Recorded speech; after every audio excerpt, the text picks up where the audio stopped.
Yeah, so I went out and cleaned the car. I did as well. Did you? I never No, saw I you. didn't. It is like being with my mum and dad. Right, so, welcome to another Rainy Days Studios podcast. And normally I only have one guest, but today I've got double trouble. And I'd just like to introduce Ken and Jean Shakespeare. Hello. Have I pronounced that right? Yes. Yes, that's correct. I'm just going to read what I put together, what I think about Yes. you two, who you are, yeah? Yeah. So, you described, and this is all the circle I mix in, as Hessel Road royalty. Oh, Is that fair enough? Yeah, it's yeah, nice. for Thank Jean, you. yeah, Yeah. that's Yeah. nice. No, Yeah. you're in that as well, Yeah. Ken. Double trouble, I said, remember. Mm. You were both born in Hessel Road as well. yes, Ken come first in 1947, yes. and you lazily followed a year I did. later. Yeah, exactly, yeah. Yeah. That's you were correct. both married in Hessel Yeah. at the Bethel.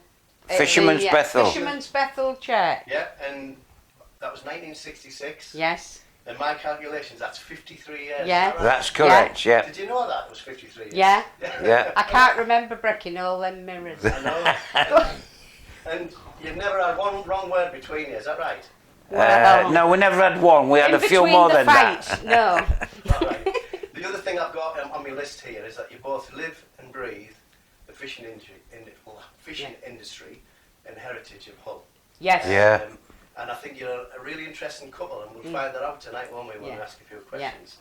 So, do you know what? I think I sound like Mr. and Mrs. here, don't I? Like Yeah. Just go in that booth while Yeah, yeah, I put the headphones on. This is Yeah. the trouble with interviewing couples. It's Get good. them headphones on, Ken, again. Yeah. I can.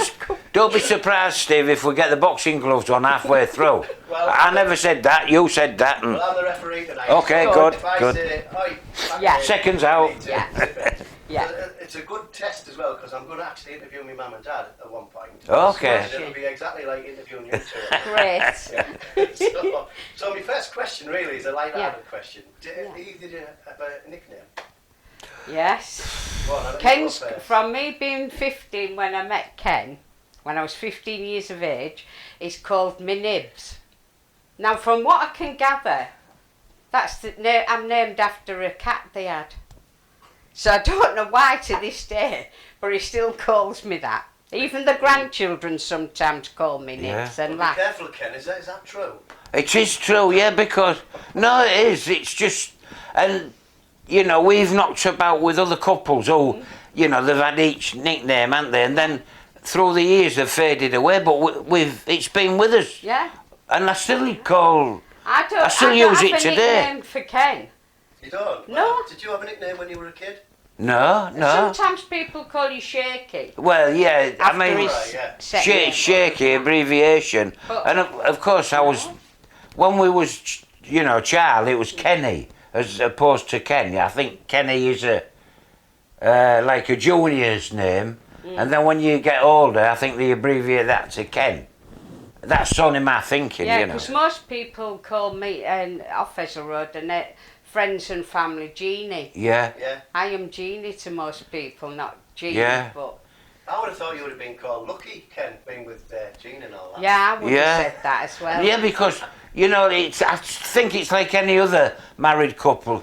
If you say Jeannie Shakespeare, oh, even though we've been married all these years, Jeannie Shakespeare does ring bells, but not so many. Now, if you say a single name, Jeannie Oker, yeah, you know, it's across the town. It's everybody Right. knows Jeannie Oker. Yeah. So obviously that's obviously your dad's surname. Yes. Yeah, yes, yeah. Yes. Yeah. Stanley Ernie Stoker. Yeah.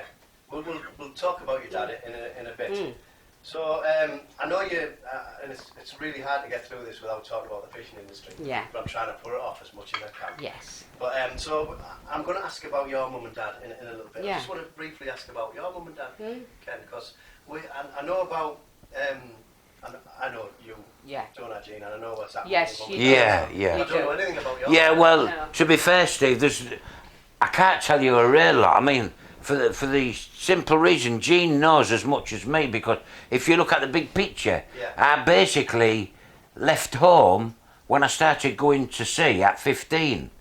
So, you know, at 15 I went away 3 weeks a month at a time.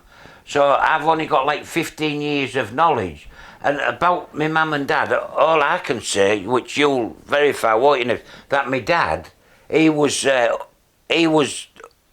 orphaned, wasn't he? Yeah, he was one of his mum died when he was young. Yeah, And he was sent to Canada as Yeah. a 15-year-old when the government was sending the children, To the orphans, farms. away because his dad couldn't look after him. yeah. But he escaped from it because they worked on a farm and it was very cruel. Yeah, what to happened there, him. And they Steve, come was back to yeah, Hull. they went to Canada and they made them, give them employment on the farms, Yeah. and it was so harsh. Him and his friend decided to do a runner, didn't away. they? Now, if they'd have managed to evade the authorities one day more, because my dad told us all this, if they'd evaded them for one day more, they would have been citizens of Canada. But they got caught and of course they got deported. And they came back to Hull, I think 14, 15 years old, weren't they? Yeah. And he went and lived with a lady down Havelock Street, didn't he, Nibs? My dad's, and because his father, which is my grandfather, Yeah. do you remember, he used to tell us the story, didn't he? About he'd gone to Australia. Yeah, He'd Ken emigra- always thought his great My granddad- his granddad was living in Australia on a sheep farm, and for years and years I used to say to Ken, I wonder if your granddad's still having this big sheep farm in Australia. When all come to all, he lived in Immingham. Yeah, so that So really. that was a bit of a It's not far letdown. from Oh, Australia, well, I to be said to fair. Ken, Yeah. is there plenty of sheep in Immingham? Must be. Yeah, and like my dad, he was a fisherman before me, and yeah, I'd worked with my dad as a, we'd just got married, didn't we, Dal? And I was doing a job in between on the lightships where my dad was one of the skippers on the lightship. So I got close with him, and then as the time went by, he retired, didn't he?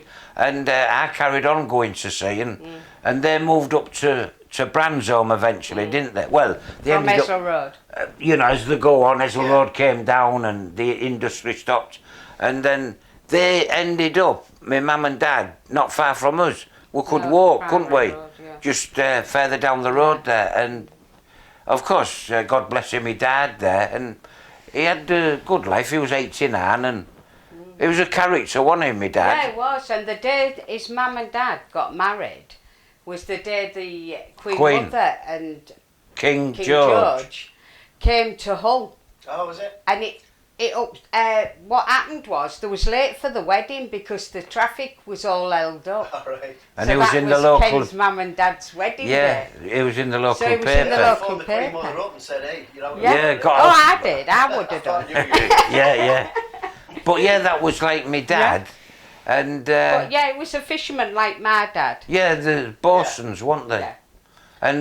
Yeah. And of course, my dad ended up in his latter, not really latter, but he went to Africa, west coast of Africa, to teach the locals how to experience with tuna fishing.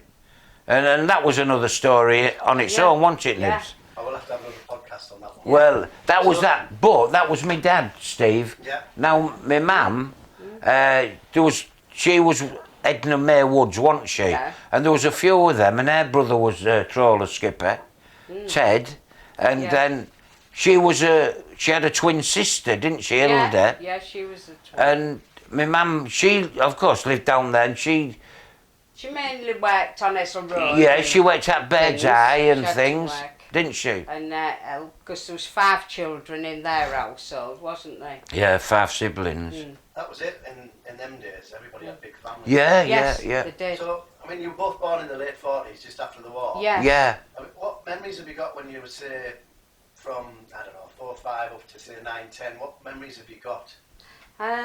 Any good memories? Oh, I don't. Yeah, I know just each other, remember. by the No. We met when we was both 15. Through a I mutual was friend. 15 and he was 16.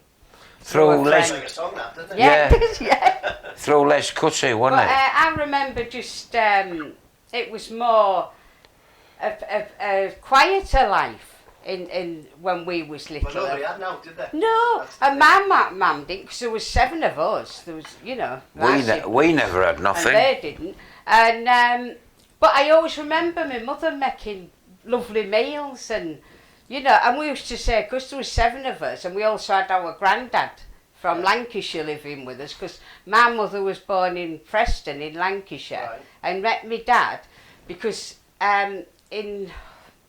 she met my dad in Fleetwood in Lancashire, where they'd moved to, because my dad's mother, my granny, had been sent from Hull, evacuated to Fleetwood, and my dad went next door.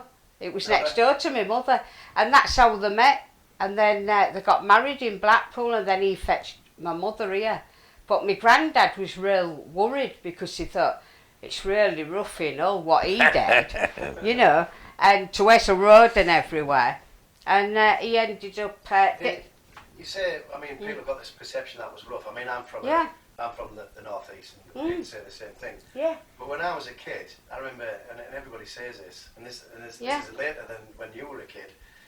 Nobody locked the front door. No. Everybody knew everybody. Yeah, exactly. Yeah, that's true. Yeah. You know, you're all playing in the street. Yeah. I remember my mother and ladies down the street, and we used to do they had ropes, and we did the skipping. Yeah. All the terrace, and my mother and all the people used to sit outside. So in the Knitting summer, and everything, it was wonderful because you just was like one big You family. didn't- We lived in down Clifton Terrace, yeah. which was classed as the longest terrace in Hull. Right. Because it went from Adelaide Street, off Wessel Road, off Campbell Street, right through to Annaby Road. And I was born down there and lived there. And of course it was just lots of neighbours, and I always remember, but we played on the bomb buildings, which we call them bomb buildings because... Of the war, yeah. From the war. Well, I think Hull was one of the most bombed It places. was. Yes, it was. After London. Everything on the way back, didn't Yeah, Yeah. after London we was the west. Yeah. But like Jean says, it was the same where we lived. it was simple. Life was simple. Nobody had anything, but you used to give and borrow and Yeah, doors open and yeah. sugar and loaves I of bread mean, going around yeah. and I don't bartering. remember any violence as such. You know, like Nah. they say, oh, it was really rough in Wessel Road. You know, Nah. it might have been in certain places, but Were you allowed in the pubs when you were a kid? no. No? No, I could go in the snug. Yeah. There's the lady up the terrace. I used to be friends with her, which is funny enough, Eddie Young's granny. All right, yeah. So I used to go because her husband used to like Guinness, bottles of Guinness. So she used to say, will you go to the pub and at the corner and get us a couple of bottles? And they used to sell them to me. I was about 10, 11, 12 because at that time they did. Well, I remember getting sent to the shop. Yeah. Embassy number 6. Yeah, yeah. Imagine doing Yeah, that. because Yeah. I know my mum smoked Park Drive, and I think in the day, if she was well off, I'd get her a packet of 5. Yeah. But if things was a bit tight, we'd get a loose one. You know, could on buy its a own, loose yeah, one, yeah. believe it or not. Yeah, honest. So if you was desperate and you had no money, you could have one cigarette. But again, it was so good, you But know. I remember as a road, I used to go on a Saturday with my mother, and it used to take you hours because you knew everyone Yeah. and everyone Yeah, you knew. bumped into everybody. Yeah, Yeah, you- so you was up the road and you just was out for hours because you just stopped every few minutes. My mother talking to someone, but it So, was good. obviously, Ezel Road was a big fishing community. Yeah, Yes, yeah. very much. That was where most of the work was. Everybody Yes. was involved in it. So, let's talk about your dad. Your dad's name's Stan. Yes. Stan Hawker. Mm. And I know you've mentioned this earlier on. And he was, what was he? He was a busson. It was a bosun, Yeah. What does that which mean? is People boatswain, Okay. which is you have the skipper of the ship. Yeah. He's the first officer. Then you have the mate, and he's the second officer. Then the bosun is the third officer, and then the rest is the crew, the spare hands, Third hand, decky yeah. learners, galley boy. So it's quite a high position then. Yeah. Yeah. Yeah.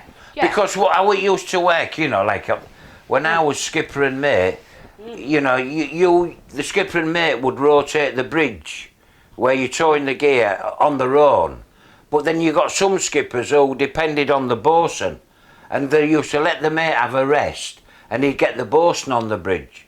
So yeah, the bosun was of a very high standing. Do you know So what he I mean? actually grafted as well. Yeah, yeah, Down yeah. there in Chelsea Yeah, Docks. because Yeah. he was in charge of like the, The spare deck. hands and Yeah, the yeah, deck. yeah, Right. Yeah, so Alright, when so the he big filled the bag gaps. of fish, yeah. when that used to come in, off and in the nets, wasn't it, Ken? Mm. My dad's job was the spare hands, and then my dad's job was to try and bring it in while they're winching it in. Yeah, what happened with the bosun? Yeah. He sometimes, if the skipper was asleep, if he was having a rest below, the mate would be on the bridge, Yeah, and your dad would be in charge on deck. Yeah. And when they brought the bag of fish in, of course, you'd release it on the deck, secure the cod line, and believe you me, till you had the hang of it, you know, hard life, wasn't it? yeah, you used to tie this cod line and try, by hand and pull it and throw it back over. And now you're not live, but a lot of money was depending on you of that not being secure. Because if the knot was no good, No. you lost a lot of money. yeah. So yeah, a lot of And my dad pressure. had a few accidents in his working life. Yeah, yeah. Because he was down the fish room once where they have the big blocks of ice to cover the fish. Yeah. Because it was on sad wine, Trawlers, as we yeah. call them. And the fish had to be, like, you put the ice on them to keep them fresh for the 3 weeks, wasn't it? Yeah. And a block of ice fell on his back and broke his back. Really? Yeah. And then it's not as if you can say, right lads, we're off home now. No, they'd have had to take him to the nearest Nearest port, wherever that Which, may If be. it was in Iceland somewhere. Iceland Yeah. or somewhere when, yeah. And did they have the medical facilities there, or did they have to fly him back home? Well, Uh, it happened to me, didn't it? Well, Yeah, your it dad happened as to well, him, like. and it happened to my dad 18 months before my dad got lost. It was on a trawler, and the skipper said to tighten these ropes on, and he tightened it, and someone shouted, "The bosun stood there," and he said he was drunk, the skipper, and he said, "Tighten them," Terrible, and isn't it? broke my dad's leg. So my dad was took to Iceland, wasn't it, on to the nearest port, and he was in Reykjavik in hospital for 3 months. Really? Not once did they say to my mother, "You can go out there, have a phone call, anything." How did you correspond? Just Letters. You didn't, only letters, yeah. Letters. Oh, that was awful. Yeah. So what age were you when you realised that your dad wasn't around a lot? Because obviously, is it 3 weeks off? It was 3 weeks 3 days away. home or something? Yeah. 3 weeks away and 3 days off. And maybe in that year, you maybe got a trip off. Or if you was like, If you did survey, if you Lloyd survey, if you were dry docked or something Yeah. like Yeah. that. you was off for a few weeks, but mainly, What about Christmas? Was he away for no, Christmas? yeah, mostly all. That was sod's law, you could never pick and choose.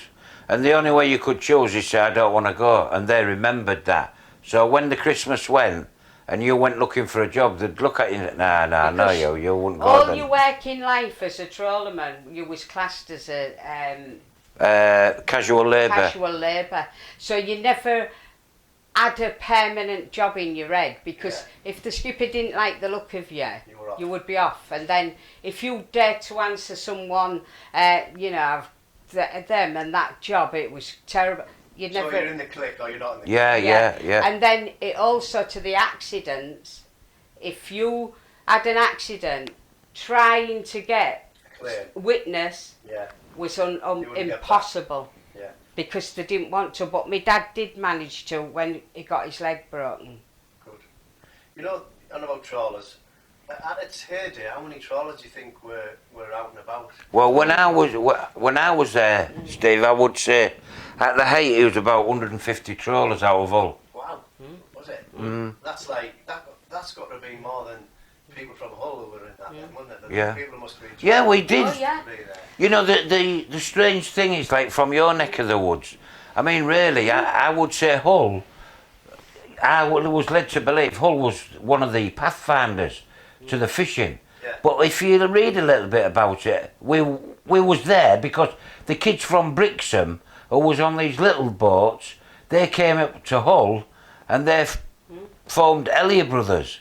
It was the Elliot brothers what came from Brixham in the Little Smacks. Yeah. What started with a Dogger Bank. I know this is a bit boring, that tangle. Dogger Bank was just off Bridlington and Hull, and that's where they used to fish from, nice and handy. But also from your neck of the woods, South Shields, we had North Shields. we had Salverson, and they came out with Fairtry. Now that Fairtry vessel, they was way before their time. Is that my dad? No, your dad was on the biggest sidewinder in In the world. yeah, On that Finlandia. picture, The Finlandia. Right. That picture was taken, he was 21. Now, the other trawlers, the Fairtries, the 1s, 2s and 3s, they were so advanced, there was stern trawlers. We'd never knew what a stern trawler was. And so anyhow, as the story comes to an end, Salverson's was running them, then they had to get rid of the costs, you know, it's just ignorance and lack of experience.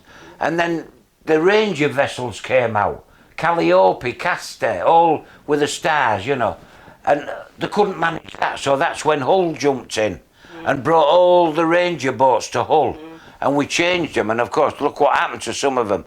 That one off Norway, she sank, the Goal, she was one of them, Yeah. and so on and so on, but yeah, Well, I mean... there's a lot, and that's 150 trawls, then you've got to think of how many show workers as well Oh, was yeah, there was involved all- Yeah. in all that. Yeah, it's just, I mean, it's Yeah, And what... obviously when that's finished, it Yeah. just killed the air. Yeah, because also, Steve, like the man. Hull was a massive, she was a massive deep sea fishing port, Yeah. whereas Grimsby was a little bit of a deep sea fishing port, and there was classed as middle trawlers and near trawlers, so they like covered the areas. But they always said there was the biggest. Yeah, but we was the, you know, because we went to Greenland and all them Aye. places where these would never go. Yeah. But the thing was, we also had a massive fleet of wooden snibbies, who was all Danish. We had Yeah. a big, massive Danish community here in the 60s. Well, my Nana's sister Yeah. married a Danish sailor. Yeah, yeah. Yeah. Because there was, like you said, Yeah. they were all over, Yeah, weren't they? Yeah, it was well- just a massive community and all with them. My uncle Sivright. Yeah. He was Danish Yeah. and he married my dad's sister. And so yeah, it's true. So and it's a big we have industry, a lot of that's things Massive. with North Shields. What, because Dal? North Shields, because a few of the men on Goal was from North Shields Mm. Well, then. on that ship. Yeah. And when we have the memoriam every year, the men some Oh, of the yeah. men come from North Shields, and then some of us old people go to North Shields to their memoriam, Yeah. and I think that's That's wonderful. nice, yeah.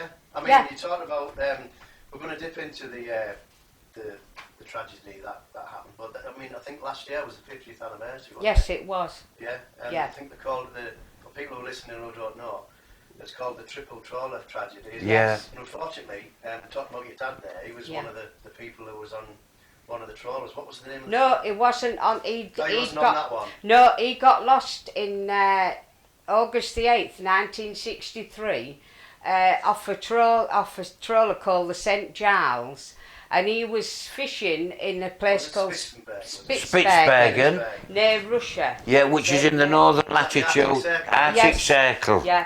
Because me and Jean, we And talk they- regular about yeah, that. and he was bossing on it, and they said at the inquest that a big lazy shark. Go on, can you called remember it the a name? no kettle. Yeah. This big shark had come in the bag of fish, Yeah. and my dad was out to bring it in with the hook, was it, Ken? Yeah, I'm gonna And the old kettle took the bag back out and took my dad, and that see was it. what happens, Steve. It's so difficult to explain. Yeah. But to me, I know because I can put myself there, Yeah, you and I know exactly what she's saying, even though I wasn't there. Yeah, I'm and because sorry. the old kettle is just a basking shark, Yeah. and it just lays on the bottom of the seabed, and it eats basically off plankton. But they're massive. Yeah. They're not dangerous, but they're massive and heavy. So they'd caught one, which in Spitsbergen there was pretty regular. They'd caught one, and they're pulling all the nets up, and then all of a sudden this shark or the basking shark, they chuck that to the bottom, and the weight alone It just started pulling the net out. And Jean's dad, God bless him, the net, rope, yeah. it's like about, I can tell you this and I'm not being clever, it's 5¼ inches. Yeah. And when the mesh is slack, you can stand in it. Yeah. When you get the weight, it goes like to a diamond Yeah. and closes up, and it just grabs got you. his leg. And it So just it's took. snared him type of thing, hasn't it? That's Yes. what it's done. It's caught him by his foot, and you're away like Once you're that. in that water, That's it. You've no chance. The water can. It It was. No, I think it Excuse was me. in the daytime, and But it's all the the water. I mean, in the my head, area was. choppy, all the water. It Yeah. was all right apparently, but once you hit them waters, I mean that snuffs you Ice, out yeah. straight away Yeah. because the water's that Yeah. cold. That's all, yeah. But I think with him being trapped as well, with his in the net, that was it. And apparently the trawler circulated Oh, it will for do, so yeah. many hours to try and see if he'd Yeah. come to the surface, but he never did. And then the next morning we got, So how did you find out? well, the man from the Fisherman's Mission, the trawler runners don't come and tell you. The That's man the one from you don't want to see, isn't it? yes, Yeah, because yeah. the Missionary man. the Fisherman's Mission, when you saw him come, Yeah. you knew. And when it came to our house, I was on school holidays because I was 14 at that time, and 15 the next month. But I was off school holidays, and I heard a knock on the door, and then I heard my mother scream, and I thought, what's the matter? And I went down, and this man all in black was the Mr. Chappell, who was the mission man, had come to the house, and I heard my mother scream, and I went downstairs. My granddad was living with us at the time, and my mum and granddad was like, my mother had fainted, and she was laid in the chair, and granddad was trying to get to the neighbour to tell him to get a doctor, because mother was that distraught, and trying to get hold of the neighbour, but he didn't have to because the neighbour was already knocking on the door because they'd seen the mission man come down the terrace and knew right away, well, there's something serious has happened. And when I heard my mother, when she come round, they saw to her, and she said, has he broke his leg again? Because he'd only just gone back to sea after breaking his leg. Yeah. And I remember the mission man saying, no, it's worse than that. And that's how we was told. And then we had to wait for the trawler to come back to Hull, because my dad's gear was still on there. And the trawler owners didn't even come to our house and bring it. My uncle Robert, my dad's brother, had to go down dock when it docked and get my mum's brother, sorry. And my dad's, they didn't even come say sorry. I don't know if they even sent a letter. It was, if it weren't for the Fisherman's Mission, we wouldn't have had anyone. And then they told us that my mother would not get any compensation because they classed it as an act of God. So mother had 7 of us, starting from age 3 right up to the age 17. So mother had to, in them days, what like today where you can get benefits and things, she had to go out to work and keep us all. Whereas if it was modern day, you'd be looked after, wouldn't you? Yeah. Scandalous, really. What was Yeah. the wording, what they said about your dad when at the hearing?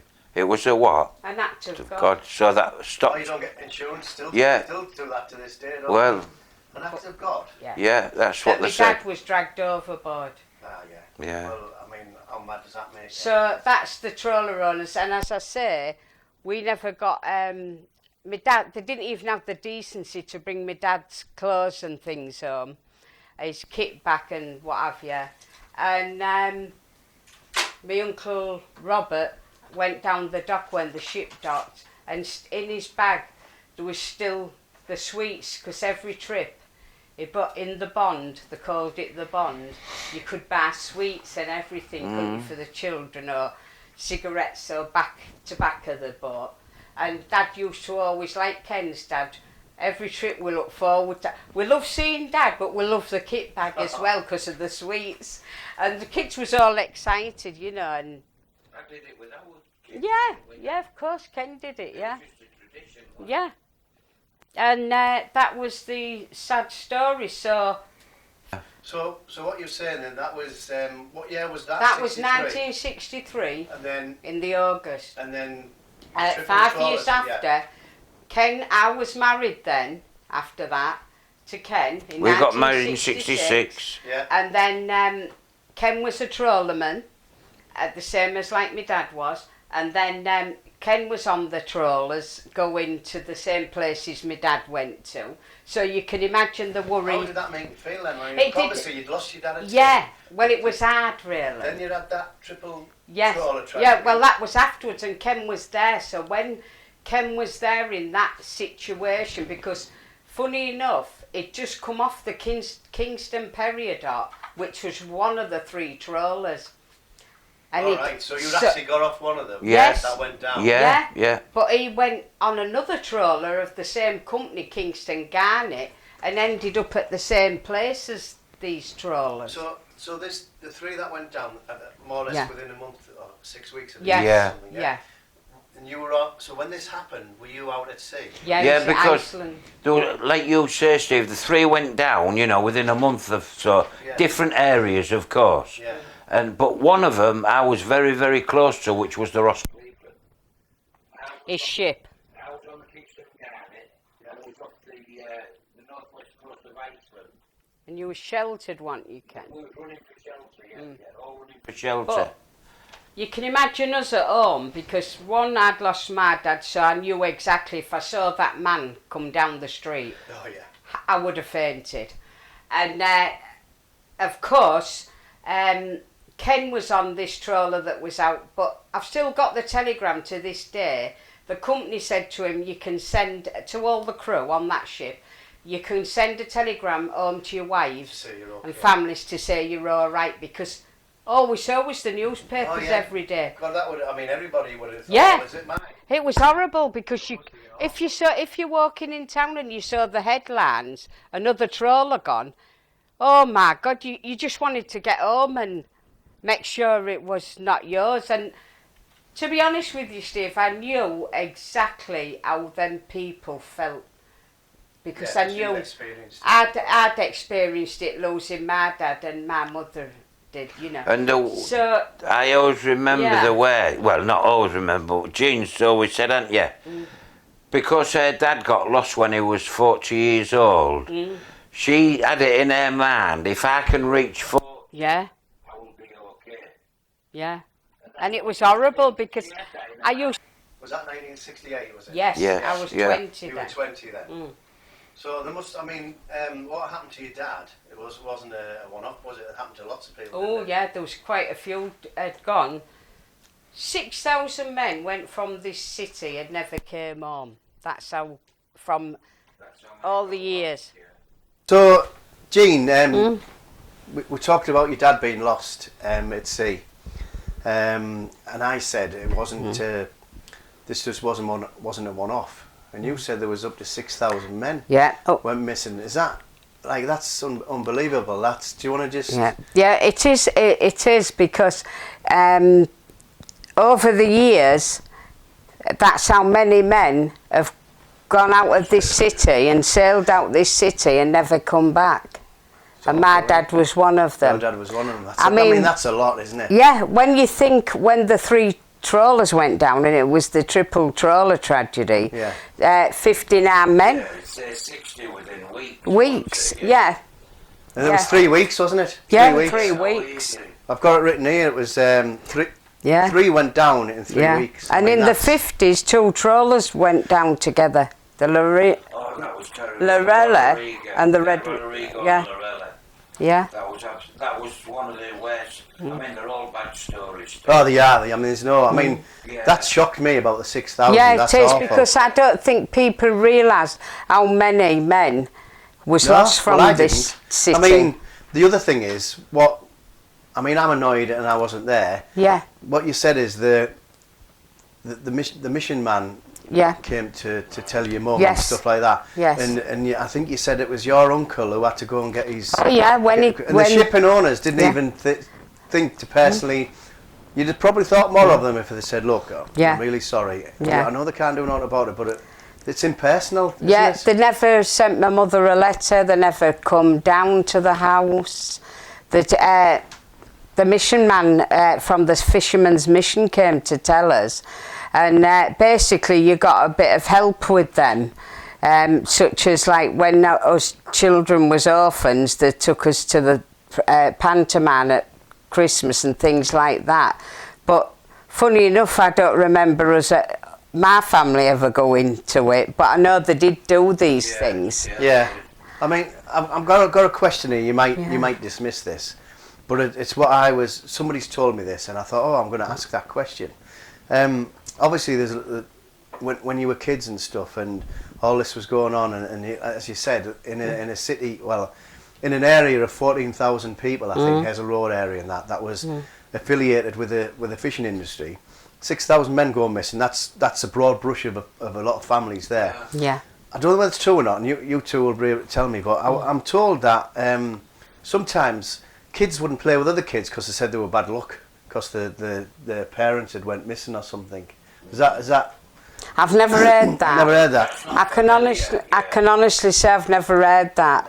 And to be honest with you, the areas where we came from on Hazel Road, as soon as a tragedy happened or you lost your dad, I remember when, like I told you before, that when they came down our street, as soon as anyone saw the Fisherman's Mission man coming to the door, they knew it was bad news, either accident or death. And when I came out at the time, my mum had like fainted, and after he told her, and my auntie Doris who'd come in, we called her auntie, but she wasn't, but she lived near us and was friendly with us, and she said, Jean, go to the corner shop and get some milk to make cups of teas. And as I went out the door, most of the neighbours was all stood out.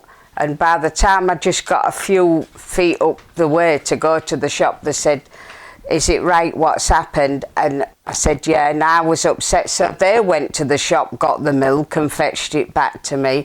And I always remember my friends rallied round us and...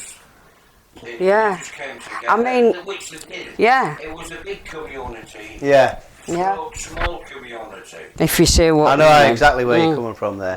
Everybody looked out for each other. I mean, don't get us wrong, there was a lot of bad luck attached to things and fishing, It's wasn't all about there? green, don't they? Is it Well, green? they didn't like green, did they? Now, Green, you should not wear green on a trawler. Well, I know that because when I was a kid, when I was 13, I stowed away, and of course, some of the garments I took with us, Stephen, those green coloured jumpers. Yeah. And when they saw you with that, the old hands, you got a slap across the backside or something, your face or something. And they said it's very bad. yeah, Indeed. and women never ever set their husbands away. No, they didn't know. They'd No. seen them off in the house, didn't they? Yeah. Yes. Now, I'm from a coastal town. Yes. And my auntie, as I said, she married a Danish sailor. Yes. And stuff that I wasn't allowed to whistle in the house. No, you wasn't in our house. I got a clip if I whistled. There was Yeah. no way you're allowed to whistle in the house. My dad didn't like you to say the word pig. You had to say P-I-G. Well, do you know what? Talking about something else, but I'm not allowed to say. Yeah. We had to call them longtails. Same here, Did and ya? to this day, I will not say that word, R-A-T, I say longtails. And I can't help it. If I said that, I got clipped. Yeah. And then Are you sure you're not my mother? I might be. Did you used to chase me up the stairs with a slipper? Because my mother did. I think so.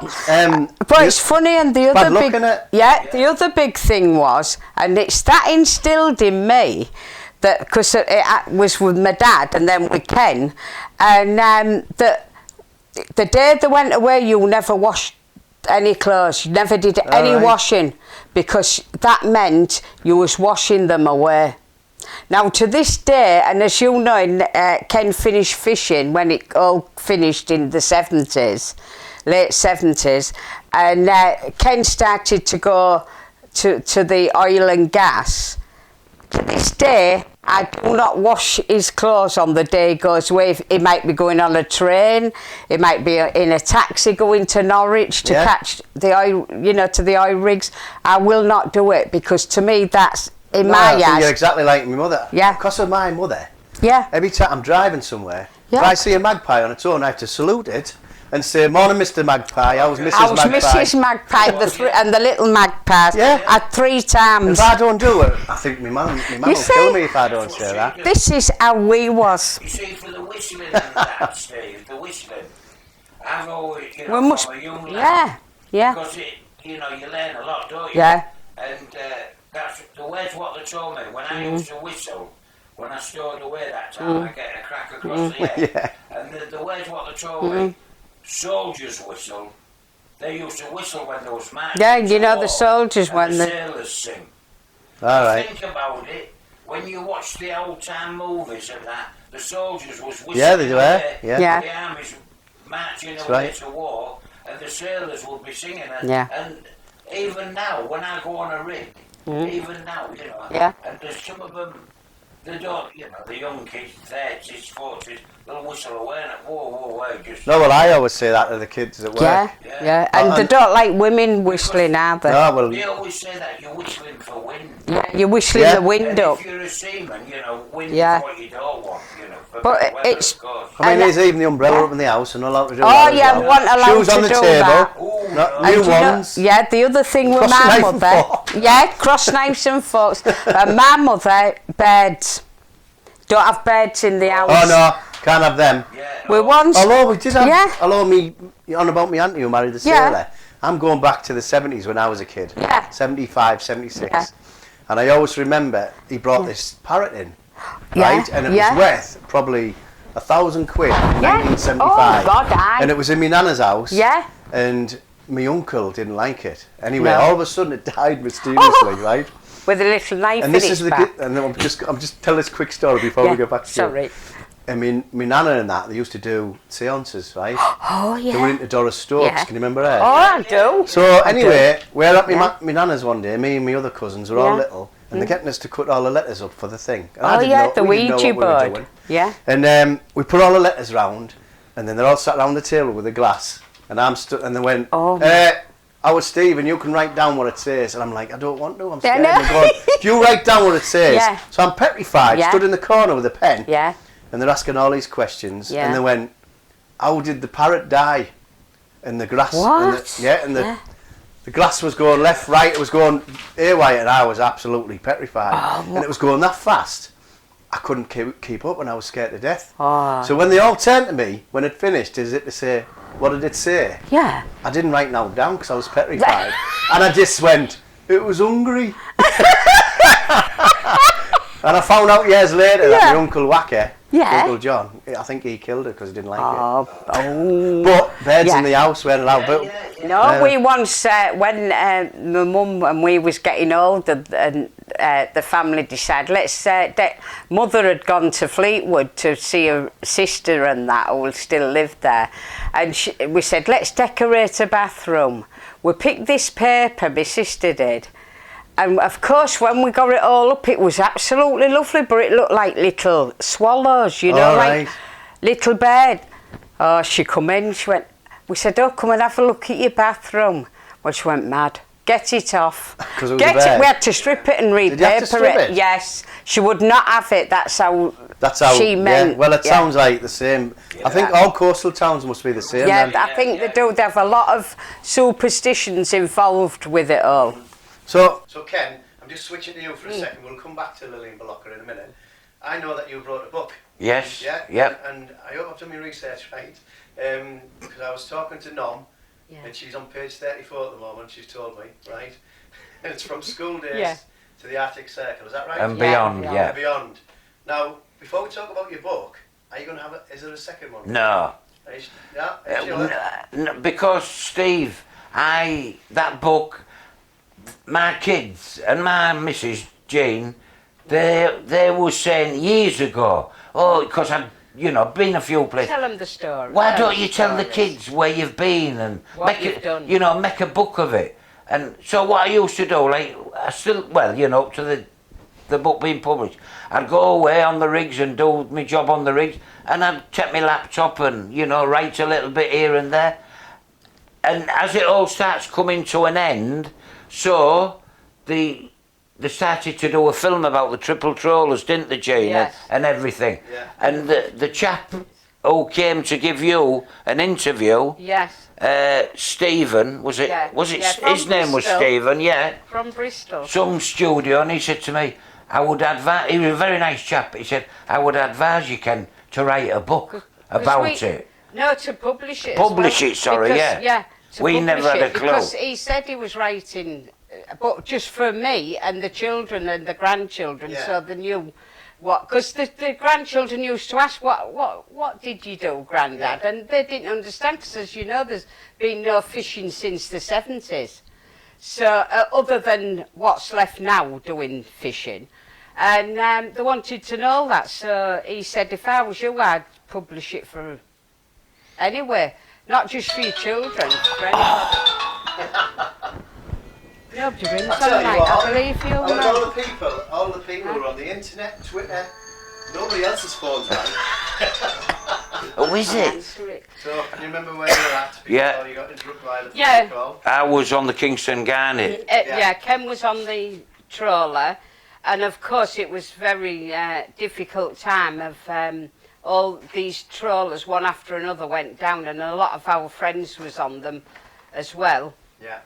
Oh, we lost. And of course, when my mother heard about Lil Balocca and the other women, because we knew Chrissy Gay. So, just let me ask a question about Lily Balocca and the headscarf brigade, as they were called. So, when these was she campaigning before the trawlers went down, or was that the final? No, she campaigned after the first, After the first one yeah, went down. yeah. Was that a campaign? because her son Ernie was on one of the trawlers out there at the time when Ken was, and when the triple trawler, when the ships was going down, her son was Yeah. part Can of we just it. explain to people who are listening to this who Lillian Balocca is? Just Yes. briefly. Go on, Dal, you. Well, she is the lady who started the headscarf revolutionaries and got up and decided, as well as Chrissy Gay, who was one of the, her brother was the skipper of the Ross Cleveland. Yeah. And they got up, and then these other women, two women joined, Mary Deness, a lovely lady, and Yvonne Blenkinsop. And the four of them then decided, let's get something done. And that's When how you it say something started. done, you mean about Well, the they said, Safety and first everything, off, yeah. we want, like you asked me earlier on, Steve, was there any medical thing? Yeah. Well, there wasn't. So what the ladies was asking for was for like a mothership that was there at sea, fishing near the trawlers, so that if any one of them was taken ill, they could be transferred to the mothership, yeah. and the mothership could take them, treat them, or take them into the port. Yeah. And that was one of the things they was asking for. Safety for our young trawlermen, and all these other things, that was... All the safety equipment, what you used to make sure it was all Yeah, within the, valid and it wasn't expired and yeah. etc. Yeah. Like lifeboats and things. Yeah. And of course, with the Romanus, not having a radio operator on board, that to me was, That was the main that was thing. wrong. Yeah, that was breaking the most important So, rule. Yeah. people who are listening who obviously don't know anything about this. Yes, So Lillian Balocca and the other ladies have started a petition to yes, try and get these safety Yeah, implemented. yeah. Now, it wasn't as simple as that, was it? She was not very well liked Oh, by, no, by because... the people who, by the Yeah. workers that seen her as interfering, is that right? But Well, because... Oh, go sorry, on. Ken. No, because I'm gonna.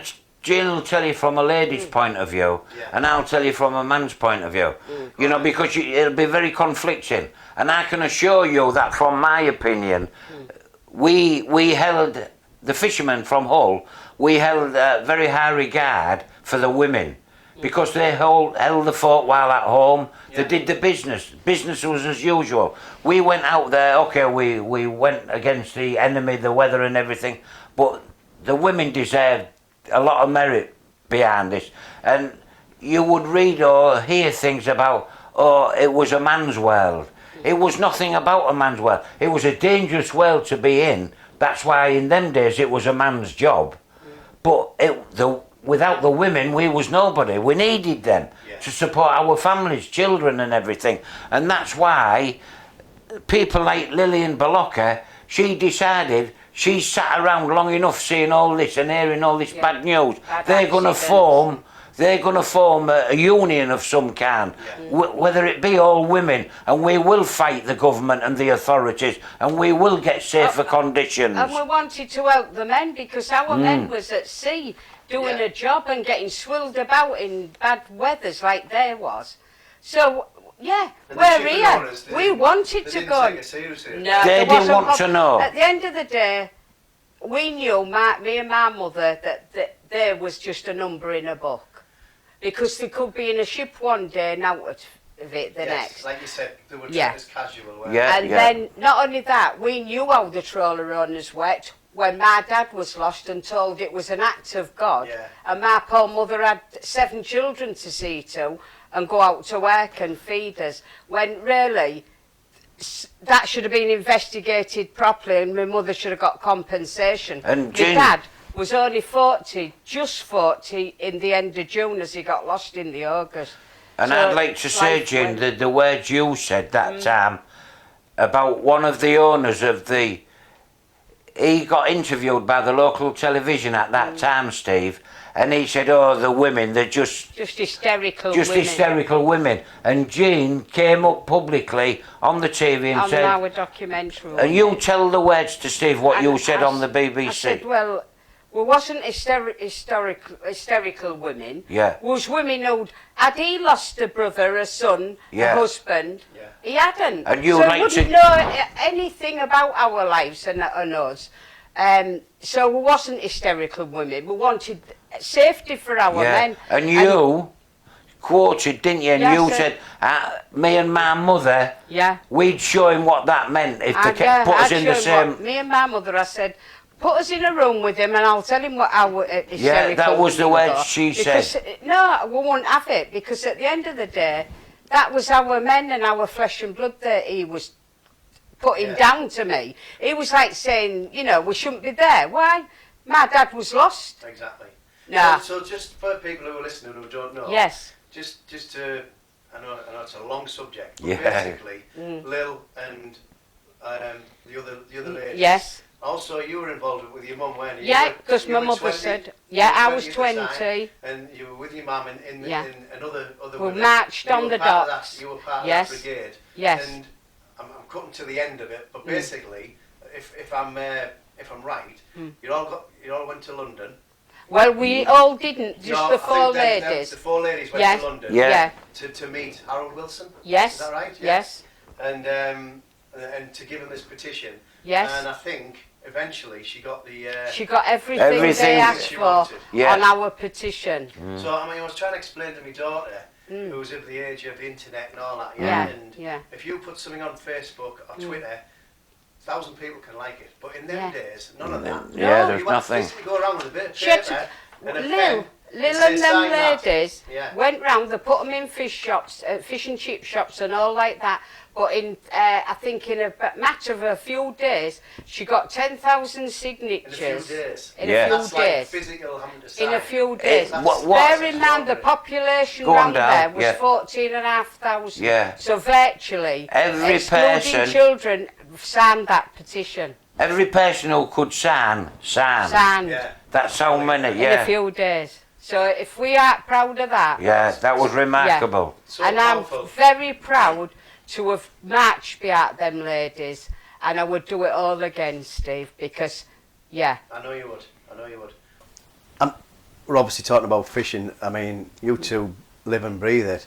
You're also Hessel Road, Hull through and through. Yes. Now I know both of you, obviously talking to you tonight, that your heritage is really important, isn't it? It is. Yeah, and Yeah.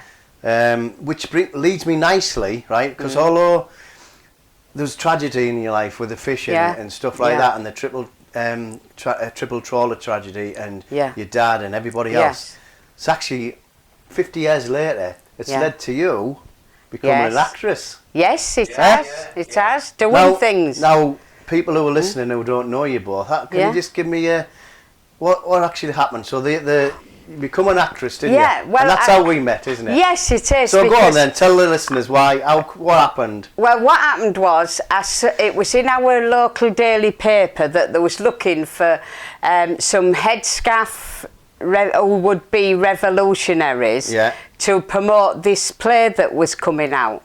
So my husband and my daughter kept saying, "Oh, Mother, if anybody, you should go and do it," because as I told you earlier on, Steve, me and my mother was You were the part of it. headscarf revolutionaries, and at that time, and I said, "Oh, go on then, I will." And it ended up I went to Pad Studios, met Paul Dennis and Val Holmes, yeah. who wrote that wonderful play. She did. Yeah, Lil, and it was all about Lil Bolocka. And I went in, and each person that came to it, they said, why did you want to come and do it, you know? Yeah. And when it came to me, I said, well, because I was an original headscarf revolutionary. And what well, did they say to that? well, they was both shocked. They looked at me and everybody started clapping, all the other people in the room, the other women. And I said, yeah, I can show you the paper where me and my mother are in the Times in the 3rd of February, I think it is, 1968. We bought that copy, didn't Yeah, and Ken sent for the copy for me. And there's me and my mother, me age 20 and my mother, and it said in the Times that about the fisherman and Lil Bolocka and Yeah. all that, and it was our picture, me and my mother. I've got it upstairs. So when they said to you, Yeah. we want you to be part of it, Yeah, they said, will you be part? but you So- didn't think you meant as an actress, did you? No, I didn't. No, I didn't, because what happened was, Steve, we ended up going to this to promote it, and I said, yeah, I'm quite happy to do that, to get the recognition for our heritage, Yeah. and to get it for Lil and then 3 other ladies, and Yeah. for us ladies, because at the end of the day, the 500 ladies behind them, that helped as well, because you know you wouldn't just have had 4 ladies going. That's right, yeah, it was you a know, big even backing. though they was the main ones, and thank God for them. Yeah. I really It was love it. also Proud of them. the reason we not pushed Jane, but you know, I mean, Yeah. the kids directed her to go that way was like for a dad and a man. Yeah. You know, all of the dads and man. Yeah. Right? Yeah. And for the and like the comments you just made, Steve, about people who don't know what we're talking Yeah, about. I wanted them to know. To know what had gone Yeah, on that in story, our and city. to get the recognition of our heritage and Lil and all that, and what we did at the time, because it was a big thing, really. Massive thing. I mean, Yeah. you getting involved, it was a good 8 to 9 months before there was a play. Oh yeah. So yeah. you were right at the beginning, weren't you? Yeah, so what we did, when I came out that day after talking and seeing, I said, yes, I'll join, I'm coming, you know, and they said, good, we really love it that you are, Jean, you know. And my husband and Debbie said, oh, Mother, you come out of there, you was beaming. So I said, yeah, because it really interested me to do it, but I was a bit scared because I'm not a You've never person done- sometimes to have done She's that. very, But I ended up walking round these streets in Hull, in town. I've seen the pictures. Yeah. I mean, it was obviously when the actual play went Yeah. on, and it was got more and more Yeah. promoted. All these pictures came up from Yeah. the past to see how you trawled them streets, Yes. getting that name back out there Oh, again. we did. And I stood in St Stephen's, we stood in Bransome Prospect Centre, Centre. Bransome Centre. We went and it was marvellous, Steve, because people used to come up to us and go, you just remind of us of our mother Yeah. and father, you Well, yeah, know, they brought back a lot of our memories for mothers, people. yeah. And we ended up having our photographs taken by even people who came off the ferries. They were saying down Humber Street one time we all was marching down there. Because people who don't know, who are listening, Yeah. you all had headscarves Yes, we did. on, and your big coats. We and had that, and you were trawling 60s up and clothes down, on. 60s clothes. Yeah. And that was the, what's the word I'm looking for? That was the what they were known for. Yes, it the was. headscarves, they were called Yeah. the headscarf. Well, what happened revolutions, with that weren't they? was that the ladies at that time, they used to have their hairs, say, set with rollers once a week, Yeah. whereas now you blow dry and Yeah. everything.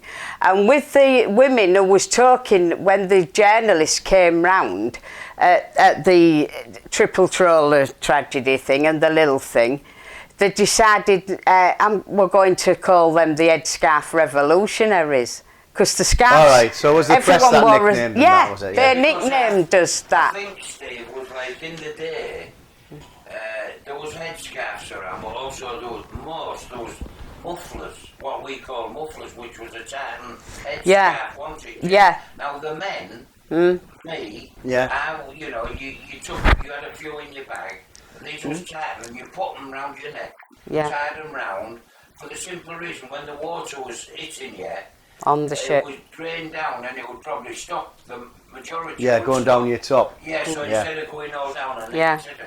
But the ladies, A lot of the fisherman's wife used to... Your mum and mum. My mummy's Yeah. mum used to wear them as turbans. And then, as I say, with them having the hairs done, they wanted to keep it, like, nice. Yeah. They'd put the headscarves on, because my mother used to do that.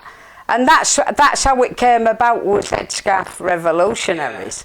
And yeah, it was great. And then we ended up going to I ended up going to the all different things, you know, that we never thought would stand and talk. Yeah. There. And I thought, well, come on, you can do it. And I was embarrassed at times because I used to think, oh my God, do I look... Because, I mean, I'm not being awful when I say this, God love them, but the headscarf look isn't that very appealing to me. But no, it just reminds you of your mums and grannies and all that, and I loved that, do you know what I mean? So, yeah, so it took us about 9 months promoting the play, and by God, was it worth it? Because that's when you met me. Yes, I did. And everybody Steve. else. I did. And the lovely Gina. Oh, yeah. I mean, loved Gina it. was Lil, wasn't she? Gina was Lil. I mean, we have to say we like her because she'll be listening. No, to she this. will. But I'll No, tell you now. no, she's lovely. As soon as I saw her and she came in, and I thought, I gelled to her right away. I said, Yeah. I was in awe of her because, and all you actors anyway, because I thought, oh, aren't they brilliant, you know? And I was never thought I was going to go on the stage. And then, of course, Paul and Val had wrote a piece for me in it. Yeah, we know. which Can you still remember your lines? I think so. Are Yeah. they still searching? Yeah. They should still be searching. My husband doesn't know I'm here, but they should still be searching because I was a lady who'd lost a young son, 17. Yeah. He hadn't come back on the trawler. How did that feel being on stage, actually? Yeah. Well, I mean, so you're obviously... People have come to watch the play, but you lived it in real life. yeah, she was, And you also were in rehearsals when it was from people looking at a bit of paper, Yeah. a script, to when they put the script down and it'd be sort of becoming alive. Yeah. And then during the play or even the Yeah. rehearsals, the way that the scene was set with the lighting and that, it was. Yeah. Was it like a double take to you then? Yeah, it was, and it was sometimes like the Victoria Roll scene and that, because I was there Yeah. with my mother in that, and we marched to the dock in the silent march, me and my mother, behind Lil and the ladies. Yeah. And of course it did used to get emotional for me sometimes, It did, I mean, Steve, because people it used to doing the bring play. back about my dad, and I used to think, Well, oh, it would do, wouldn't it? yeah, I mean, it was people got into it. I mean, people. Yeah. I remember that scene that you're talking about. I Yeah. was one of the people shouting and bawling on the floor. Yeah. And these women behind me were Yeah. being horrible to me, which Yeah. is what you want. yes, Because I yeah. thought they're in the zone here. yeah, yeah, You know. yeah, And that's the impact Yeah. that the player wanted. Yeah. And everybody in that play brought their part to Yeah. it. And if we didn't have the Lil's Lasses, as they were nicknamed in the yeah, end, yeah, that's what then we called it didn't. out. It Yeah. would have been it would have been a great play. Yes. But with them ladies Yeah. in the audience Yeah. being part of it and Yeah. having lines as well, Yeah. it brought the whole thing Oh Real, yeah, it real, was didn't great. The And lot. then it got the hairs on your back of your neck. I would didn't it? love to do it again because I thought it was marvellous, and I thought Val Holmes did a wonderful job, and so did Paul. Yeah. He was wonderful to us. He used to really make us laugh and look after us all. And I mean, then I ended up, they asked me, would I talk on Look North? Oh, I thought, I can't do this. I can't do I that. was so, because Yeah. Jean had never been she would stand her ground, Yeah. Steve, in front of anybody. She was a match for anybody, but she was not a person who would get up in front of an audience. I'd get embarrassed, and speak. yeah. You're joking, aren't you? You couldn't get her off once you know. were on. I'll tell you what, a few years ago you wouldn't, would you? No. So when she started Yeah. doing this, because she said Yeah. to me, and Yeah. the kids, you know, what do you think? Yeah. We should go for it. Yeah. Yeah. Because I was spending time away, you know, where, and I thought, we'll help Jean and give To get out and do you things. know, mix and give Yeah. her something to be focused Yeah. on. And bloody hell, she did. Oh yeah, I tell you what, Yeah. the amount of things that have come off the back of that. Number one, people like me who are not Yeah. from here, and Yeah. I talk to people now about it. Yes. And from Hull, and they Yeah. go, "Oh," and I explain the story, Yeah. and they go, "Well, I never knew that," and I think that's No. scandalous. I You know because it I know is. there's people out there like yourself and. Yeah. And Nat, It- the lovely yes, Nat who was in yes. it, she's a heritage campaigner Yes, isn't she about is, the Lord very Line much. building and things like that. Yeah. And there's lots of people who I've met Yeah. who are really proud of their heritage and they Oh, want to get it yeah. out there. So it's really important to get Yes. it into the schools, which leads me to the next question. Yes. So when the play finished, that Yeah. wasn't the end, that was the beginning. No, wasn't it was the beginning. So for a start, you made a lot of new friends. Yes, absolutely wonderful women and men. The women, the headscarf, the Yeah. modern day headscarf brigade. Yeah. Every time I do a play, or Rod or Gina does a play, Yeah. you're all in the audience with your headscarves Yeah, on, we aren't do. you? You We like to us all. support you Yeah? because you actors to us, and to me especially, did us proud. And Well, I so can did you. honestly say that because I was in awe of you all, and I thought for you to bring that to life, what I did, was wonderful. Well, that's thanks to the Lils Lasses Yeah. and Paul and Val. Well, everybody really. Yes. And it Yeah. was a joint venture. Yes, wasn't it was, because you know them lasses was wonderful. Oh and, yeah, I mean, and, there's still oh, got yeah. your own page still going. Haven't Oh you, and yeah, we everything, yeah? do, and we still go, and we're all going to. So many of us are going to Manchester and Liverpool next I've month. seen that, yeah. So we're off there. But since then, yeah, I've been with the lasses. We've been asked to go to schools, and That was my next thing. You've Yeah. done a mini Lil play in some of the schools. yeah, haven't we you? did a mini little Was that play. a Nom school? Was it St Mary's? Was it? No, I think it was Anne Marie, who was Right. one of the little lasses, That's right. Val's relative. Yeah. And Val let her do the play. Didn't the kids do shorter. the play? Oh, the kids loved it. Didn't a little lad play a little? Yes, yeah, and Yeah. there was wonderful. And do you know, when we go to the schools, because me and Ken went to one in September actually on Esel Road, Yeah. and talk to the children, and I take headscarves. And even the little boys are going, "Can we have one, miss?" And they'll sit there with the headscarves on, but they asked us the most loveliest questions. And they're fabulous, because they're learning all And about that's what it. you want. So Well, you're telling that's them lovely. kids, Yeah. that's going to keep it going, isn't it? That's lovely I mean, to me. One of the other questions is, again, on the acting side, Hmm. you've brought your book, Ken, and your acting skills into Napa on the visually impaired group, Hmm. Yes, haven't you? I'm doing acting with them, Yeah, and where it's they're reading extract from your book, is that right, Yeah. Ken? Yeah. Yeah, because I got Yeah. involved with that. yeah. play, didn't I? Barry, one of the little lads, as I call them, which is the male actors. He asked Jean, could I come and see this sea fever thing? Yeah. What they was doing, and would I like to join it? And of course, he said, do you think your Ken would read from his book? I said, of course he will. He's as much He'll do as he's told. heritage. Yeah, he does. I'm his Lil. So, so yeah, and it ended up doing that. But the other good thing I did, and I was asked to do in this thing, was the Fisherman's Mission asked me to go, to London, to Tower Hill. It was their annual yearly get together, wasn't it? Yeah, you know the committee, all the people. There was 90 people, and they said they're going to show a bit of the documentary because me and Ken did a documentary That's right, yeah, with also. Maxine, was it Maxine Peake?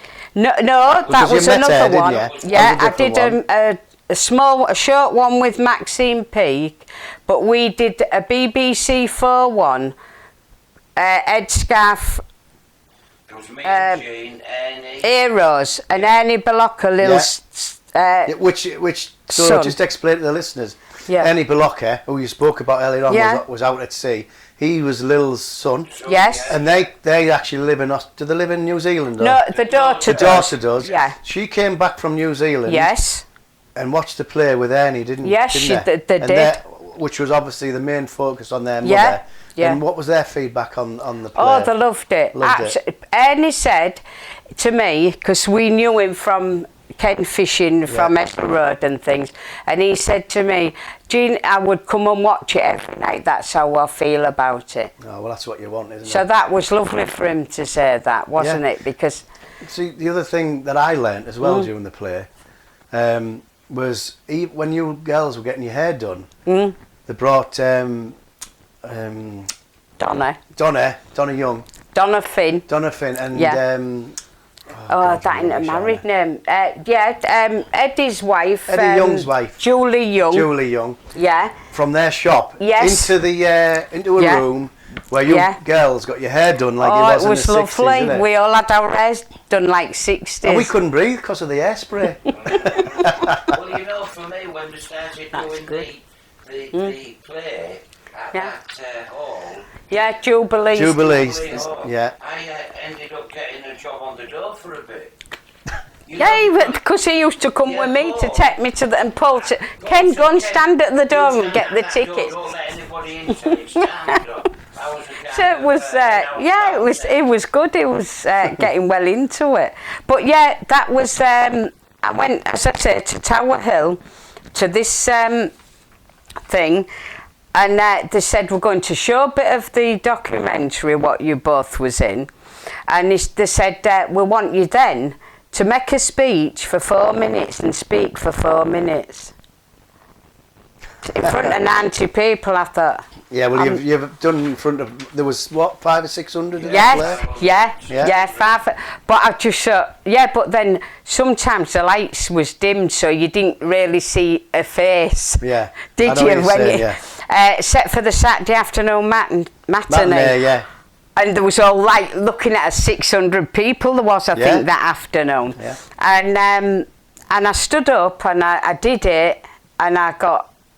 They all stood up and gave me a round of applause. Got a standing ovation. Oh, it was lovely. That's brilliant. I had my picture taken with the head one, and he said to me, I said, it's been an honour coming, to here. And he said, no, it's been an honour having you here. And I just thought it was a really lovely day, and I'm glad I did it. So, I mean, for me, we've went from talking about tragedy to what's happening now. Yeah. Silver lining, Yeah. you know what I'm saying, don't you? Yes. 50 years Yeah. later, it's still strong. It's getting Yes. bigger with a heritage. Yes. You're now a Hollywood actress. Yeah. We've got I Ken, wish. we've got Ken, who's a writer. I just want to know who your agent is, because I want to be your agent. Well, you can be outraged. I could be pushing the Wilbur Smith. Yeah. So, my next question then is, Yeah. if Val wrote another play about you and Ken, who would you want to play you and Ken? And I'm not talking about just local people. I'm talking about your Hollywood stars, Oh, your British Hollywood stars. stars, And you can yeah. name anybody who's dead or alive, an actor, Yeah. an actress. Ah. It's got you thinking, hasn't it? Yeah, it has. I think Betty Davis for me. Because she's straight to the point and she's tough. And I think, what do you think of you? I think What would you say? Charles Lawton. I'm only kidding. I think somebody, the way I feel and when I watch him, I think somebody like Sean Bean. Sean Bean. Yeah. Yeah. Yeah. Could you live with that then? Yeah, I So would. we could have Sean Bean still alive. Yeah. We'll actually get him move in here. I do like Wouldn't we? it. Yeah. and method act a little bit. Yeah. We can ship Ken off again off to see somewhere, can't we? Get me offshore. That's brilliant, Steve. Yeah, Sean I think Bean. that. Yeah. Yeah. Because I think Do you know, yeah. Gritty, he's gritty, and I he's think, do you know northern, what isn't I'd have in this set? I would have, what the colour, I know, you might have to alright? take it out. She's in that, she was in Coronation Street and then she started... Sarah Lancaster? No. Yeah. Yeah. Yeah, who did the ballet? the Happy Valley. Valley, Sarah Lancaster. Oh, yeah, I think she's brilliant. You want And to... I think she could do my part. Right, that's you two sorted then. Yeah. Yeah. Yeah, easy. I mean, I bet you, if you look through Google, I bet you them two have acted together somewhere along the Yeah, line. yeah. Sarah Lancaster and Sean Bean, they Yeah. will have done. They're both from the north, aren't they? Yeah. So, which is all great. It's all moving forward. It's all positive. Yes. It's ongoing, isn't it? Like Yes, you it said, is. You're still seeing the little lasses Yes. and stuff. And if Val's listening to this, Yeah. you want to do the play again. Oh, yeah, Or definitely. she needs to get her finger out and write another Yeah. play Yes. about one of the other lasses or something Yes. like that. Or even you and your mum. Yeah. Yeah, Yeah. that'd be great. So, Yeah. Val, if you're listening, Yeah. get your act together. Yeah, good. And thank God for Val, because I would never have done this and Paul. You've never experienced No. it, but you would not have done, Jane. No. Well, it's done everybody wonder of good, hasn't it? Yeah, Because it has. It's back in the community. They're getting Yeah. talked about. Yeah. Although there was the 50th anniversary 2 years ago, I believe. Yes. Lots of people have thought, well, what's this about? Mm. And that play would have brought it home for It did. people. Yeah. It did, It opened because- my eyes, definitely. Yeah, I know some people in the audience would be crying Yeah. because they'd remember it Yeah, that because- vividly. Even today, I was telling you one of you, Yeah. you've gone out to hospital, Yeah.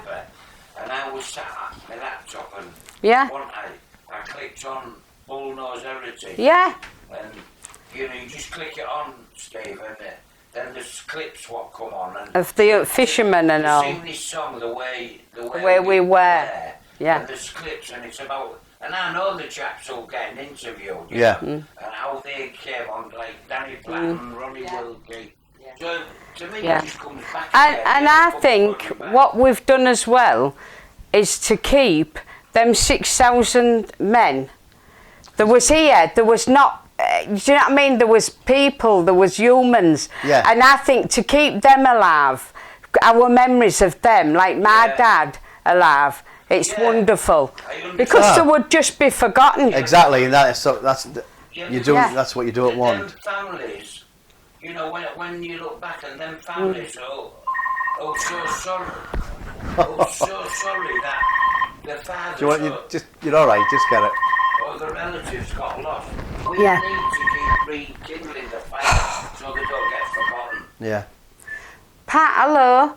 Hello, love. Can I just ring you back in 10 minutes? I'm just speaking to someone. Yes, you can. Thanks, love. Bye bye. Do you know?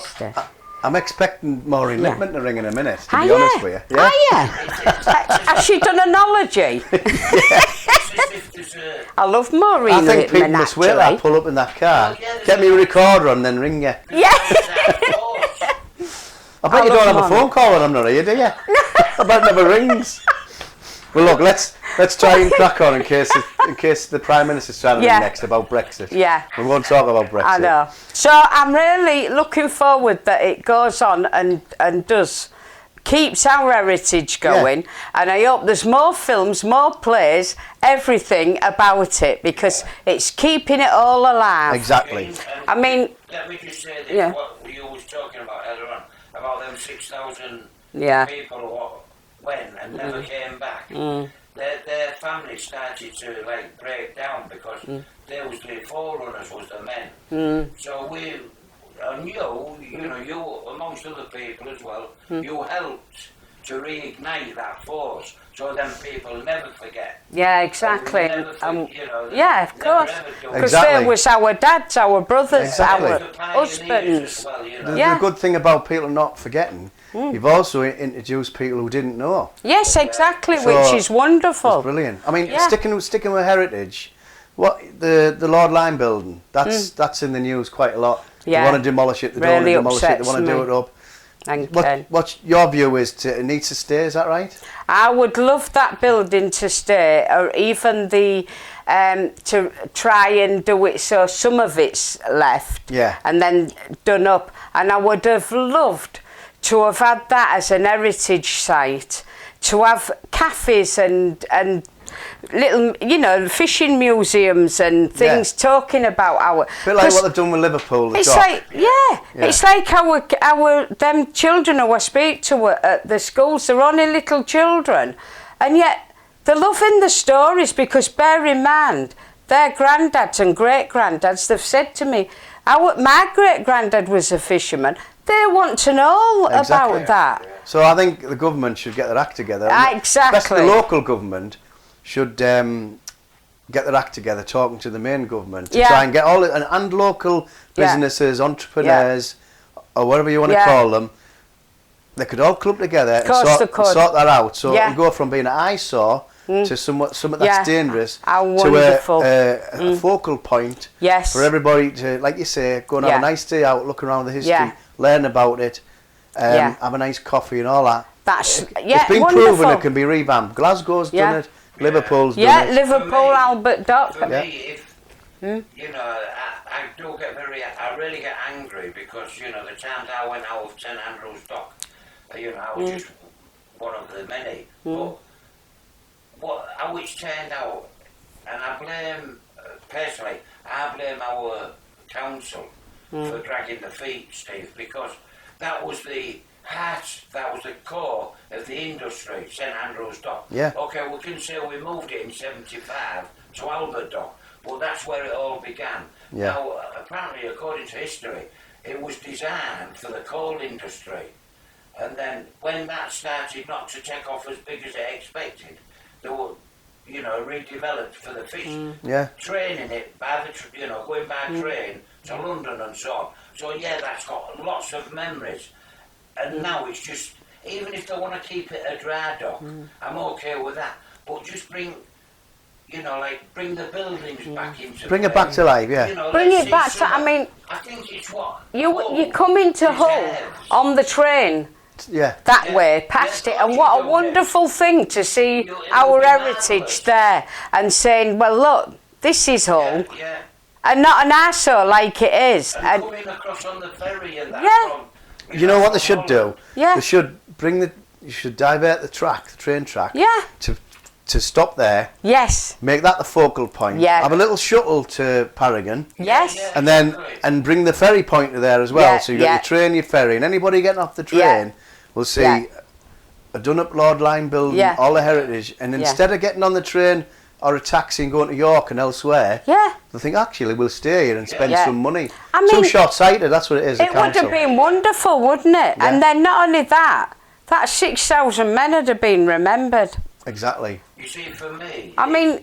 Oh, sorry. You know, the thing is, the people are talking about heritage, but I would say it's got to really be involved with of later times, you know, the 50s, the 60s and 70s, as opposed to this one what they've got in the Falklands, this trawler, this viola. Right. That's going to cost X amount of millions to get it going, to bring it back. It was a steamship or something, and it's been there ages. Just what I'm trying to say in a nice way, Steve, is, you know, we can see. Let's get this business done on our doorstep. Yeah. Let's get that going. Get your own house in order before you help anyone else. And then we can go to that. With the input and the finances, we can bring that back. Maybe we should send Jean down London again. Yeah, maybe so. And I'll not only camp on his doorstep, I'll be inside. Yeah. So, anybody listening to this and be intrigued by it and thought, God, I didn't know that. How would they now, what would you recommend for them to start delving into Hull's past? How do they go about it? Well, one, and I'm biased, is read my husband's book. Well, there you go. I see that. She just sold that in one swoop there, Ken. And then, of course, come to our city and come and listen to such as me. They could come here and get a cup of tea, won't they? They can come here, have a cup of tea. I'll try and make them a scone. And I will, well, I can make scones, but yeah, I would love them to come to Hull and find out all about our heritage, because it is a good story, and it's sad, but then there's other things about it. I don't know, and you might be able to enlighten me on this, but you know, in the city centre, you've got the Maritime Museum, haven't Yes. you? And then you've got the other museum with Wilberforce and all Yes. the street Yes. museum and High that. Street, yeah. Does any of that talk about the history of fishing? Maritime does a very good In the job. city centre, Maritime, Victoria Square, I think it's lovely to go there's to your Maritime walk everywhere, Museum. And then they've got like, somebody's done an interview, I think it's one of Thresh's, old skipper, and his voice is in the background as you're going through. Yeah, And all so right. They're okay. I don't know about Wilberforce. High Street. High Jake. Street, I Well, don't- they've got the Arctic Corsair, or they did have, They didn't did have It's gone there, now. yeah. But that was at the back. Was that Yeah. the only thing? Yeah, in relation to to the trawlers, yeah, and there was a little 2 rooms that was near to it, and you could go in there, and there was pictures all Right. around of the lost fishermen. So again, pardon my ignorance. I've heard of the Arctic Corsair. I've actually Yes. been on it with my kids when they were little. Yes. What? I know the Arctic Corsair is a trawler, but why? What's it significant to Hull then? Why that one? Why that trawler? Because that was the last sidewinder to sail out of Hull. Right. That was the last one. And I think at that time, the company, Boydland, which is still involved with some operations, but, you know, working from Yeah. different countries, Steve, it was a very fair company. It was a privately owned, father and son, if you will. And they helped each other with the council, you know, wanting to take it over for for future reference. Some of them get the scrap money. They made a deal and said, okay, we'll leave it for the old, All right. old public, you know. All right, because I didn't know that. And Yeah. I suspect Yeah. there's a lot of people out there Yeah, who and didn't know. my uncle was killed on that trawler. All right. Yeah, my Auntie Jean's Yeah, husband. yeah. Yeah. And so it's a big significance to my family there, you know. But it is, And yeah. your brother, My brother was a volunteer on it for quite a few he'd years. take you around it. All right, when it was in the museum, you Yeah, mean? yeah. he Oh, and would tell you take the around. stories and Yeah, stuff. Oh, yeah. That was nice. Yeah. Yeah, you see, I did get approached a couple of times, didn't Yeah, I? to About do me it. doing that, but I think I'd get too OTT with that, and reliving it, you know, throwing buckets of water at the people and that. And the waves are coming on and make it realistic. Yeah. But Yeah. I mean, when you think of Grimsby, and they've got that heritage centre, Ross Tiger. I mean, why can't we? Do you Yeah. know what I mean? What's happened to And they were a us? smaller. Now, they was big, but we made more money. So we was classed as the biggest. We Right. was the biggest UK fishing port.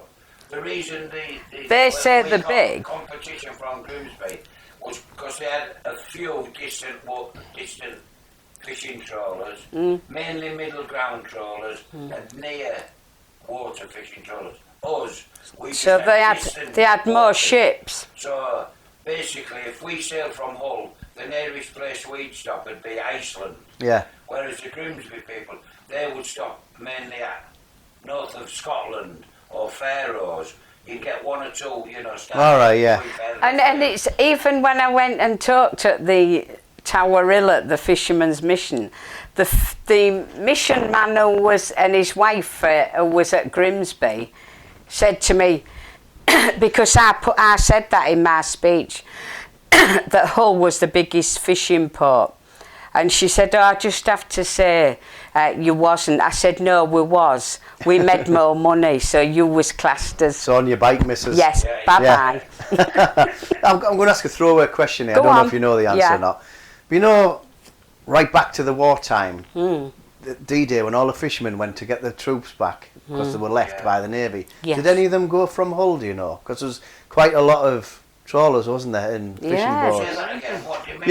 You know when D-Day happened, Yeah, yeah. and there wasn't enough naval ships to bring the troops So back, so so they called upon the fishermen, Yeah. mostly from the south of England. But I don't know if did any come from Hull. I don't Yeah, really know. because Yeah.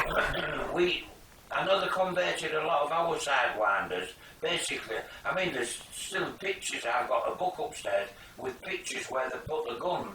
The gun on the whaleback, on the front. What with the minesweepers Yeah, and that? well, they was doing all like that, so the cruise was kind of upgraded to Royal Navy. All right, yeah. Levels.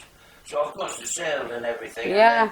And then, they did all that, and they got everybody back and everything. Yeah. Then we slowly, I mean Hull, I think you mentioned it the other day. Hull was the worst hit. Oh yeah. Apart They used to from- drop all the bombs on the way back to Yeah. Germany, didn't they? So it took a us battering, hell didn't of it? a lot before we got back to a reasonable level. Yeah. Yeah. One of the things I want to ask about, I mean, there was a lot of trauma when you were kids. Yes, there throughout throughout the full family.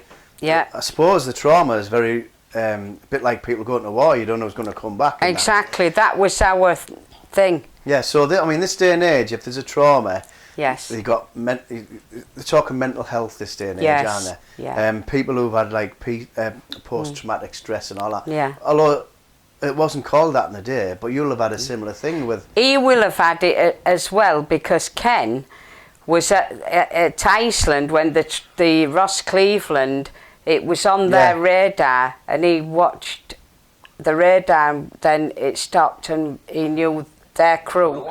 And not only that, there was on and they watched they listened to the radio of the skipper of the trawler saying, "Give our love to our wives and children." How did them men It feel? must have been awful. How did that make you feel? Can you remember? Oh yeah. I mean, really, I was about how old were I? You been 20? About 21. 20, 21. And yeah, and also we had 2 decky learners, and I always possessed that. I was a good spare hand, and I would look after the younger ones. Yeah. And we had 2 lads, and one of them never went back to sea no more, and the other one was Mike Chapman. Yeah. Well, when you say young lads, were about 17, were Oh they? yeah, 16, 17. Yeah. And they were so in shock, and I was like mothering them, even though I was only a kid myself. Yeah. And it was devastating to see what was going on. But I think what was really a cruncher for us, I was skipper at that time. This is when he started to.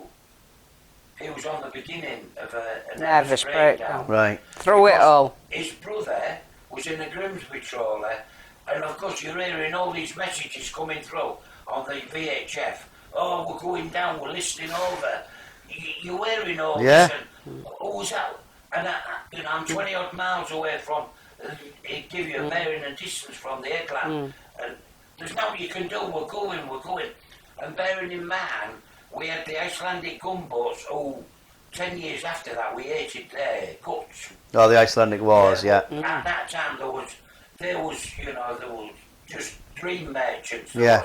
They did everything they could within their power. And it was getting so much, and then I was on watch. I was a deckhand on watch with the third hand and another deckhand. The skipper was there, nearly everybody, because we knew that we was balancing on a fine line. And I was going up on the top, cracking the ice off the radar to get it going. Because that's what they had to do. Oh, no. That was all we had, and the VHF. And it was, it was a good force 10 or 12 or something. And the blizzard and that, I'm reliving it now.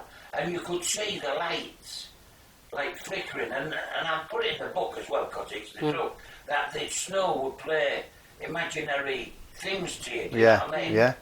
And then you would see the lights coming on, and then you'd go, but then you realise, you're up and down in the waves, you're coming up and he's going up.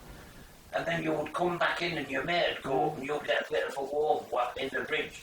And that's how it was, and then you'd hear these conversations.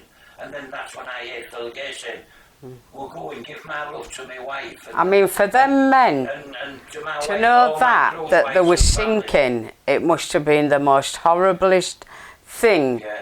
ever. Awful, isn't it? I mean, Yeah. the other thing as well, obviously, apart from that, that's an obvious horrible thing and tragedy. There was no help for, like, skipper breaking down, everybody, people crying. Yeah. There was no help for you. And then back here at home. And back here, you imagine us, like my mum and family, my mother never believed it for years that my dad was lost. She thought he's gone like Harry Edam, she thought, but that was Yeah, 5 years just before explain that. to the listeners, Harry Edam was the one who Harry a Edam lone was the survivor, wasn't he? 60th person who was, it was one survivor out of 60 people. And did he get picked up by an He Icelandic? got picked up, yeah, he got the Ross Cleveland. off the Ross United Cleveland, yeah. He was the mate on the trawler, and they saved him and got him back here, back home. And I bet And he that was was the a only shock. man out of 3 And trawlers. when he actually returned, what was it, how was that received? With his Well, family, very It'd have been wonderful very, for his family, but elated, weren't they? I should But imagine there was other people, and I Why- can imagine thinking why this, him? that would think, why are you saved him and not ours? Yeah. You know what I mean? Yeah. It's natural Natural, yeah. thing to say. But But it was- overall, there must have been an Yeah. uplift, a lift in Yeah. the community Yeah. for it. And that man has never really talked about No, he's any never of been this. public. It must have been traumatising for him, because he had Walter Hewitt and Barry Rogers. and Barry Rogers, 2 others, who was got out the In the- bunk, in the so they was in their bedclothes. underwear. Yeah. Kind of thing, bedclothes, yeah. in that weather. Luckily, Harry was fully clothed, wasn't he? He was Because on he'd watch. been on watch on the Right. deck and that. So he was fully clothed, so had the warmth and that, and them 2 men didn't, so they died while he was with them. Yeah. So that must have been a hell of a drop. see, for me- Now, I wouldn't imagine he'd have got any help. And as I say, like with my mum, and when it came to a few weeks after my dad getting lost, we had to have like a funeral service with no body. No. So that was horrible, because it You was just unreal. had to get on, didn't you? Yeah. I mean, it's like, just get on with it, wasn't it? I mean, You for see, yeah, For us, Steve, it's, you know, like we're doing this interview and trying to explain as best as we can. And I always say, you've got to be there to believe what we talk about. And we used to, it didn't matter how dirty we used to work 18 hours a day. It was dirty, you know, with the fish, the Yeah. cutting, cleaning and all of that. So you'd get the thick they were stood on deck doing that in that ice and and then you would rain get and into your snow. bed. You would never get showered or anything. Yeah. I don't think we even brushed our teeth for days because time was of essence. You wanted to sleep. There was days we wouldn't eat because that 20 minutes for food, you would get 20 minutes sleep, which was for Because- you more of a, Yeah. a better thing. I Yeah. mean, to work 18 hours a day and be 6 off. And I'm just going to say this, I will quote Ernie Balocca. When we was off cracking the ice, he was Yeah. in the Almond down. Yeah. And I was in the Kingston Garnet.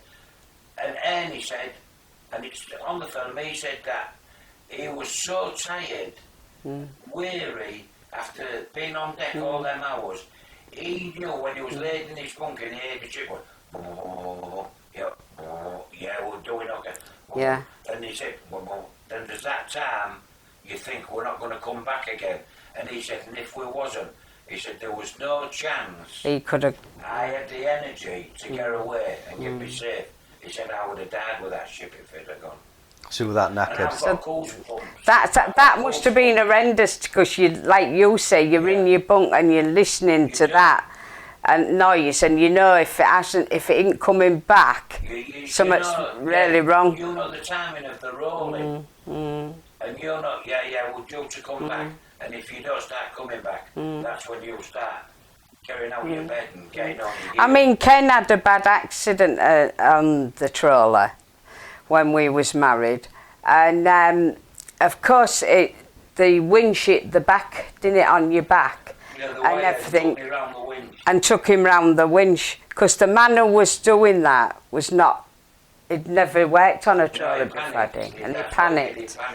And then they took Ken into Iceland, into Reykjavik, to the hospital. And then they flew him home. Nobody to meet him, nothing. I met him at the station. He was in agony with his ribs and all that. And the company said to him, don't be suing us or speaking a word, else you won't have a ship You won't again. get back. And it wasn't till not so long back we found out Ken was working in China, and you had to have an ultrasound and all that MRIs. For your visa. Oh, And yeah. they said, do you know you've only got one kidney? And we think to this day that that That- hitting him on his Yeah. back. They killed one that- of his kidneys. Really? And we never got nothing, and he had to get better, go back to sea. You're the walking wounded, aren't you? You two. Yeah. I mean, Yeah. just to talk about health a little bit. This is called A Pint in a Podcast. Now we've made a special, dispensation for you two, because normally I'd have an interview in the pub with a pint, but I know that you two don't drink. Yes. And I've had a lovely cup of tea off you. Yeah, thank you. And I also know, and you won't mind me saying this, that you've got liver problems, haven't you? Yes. It's nothing to do with drink. No. Before you tell me off. No, I know. So I know you said to me earlier, it's nothing to do with the drink. No. I know that. And I'm just letting everybody know. Yes. But you've got liver problems, but that's not stopped you doing anything, has it? Oh, no, So no. have you had that all your life, or is that a No, later thing? it started, I think, a few years back.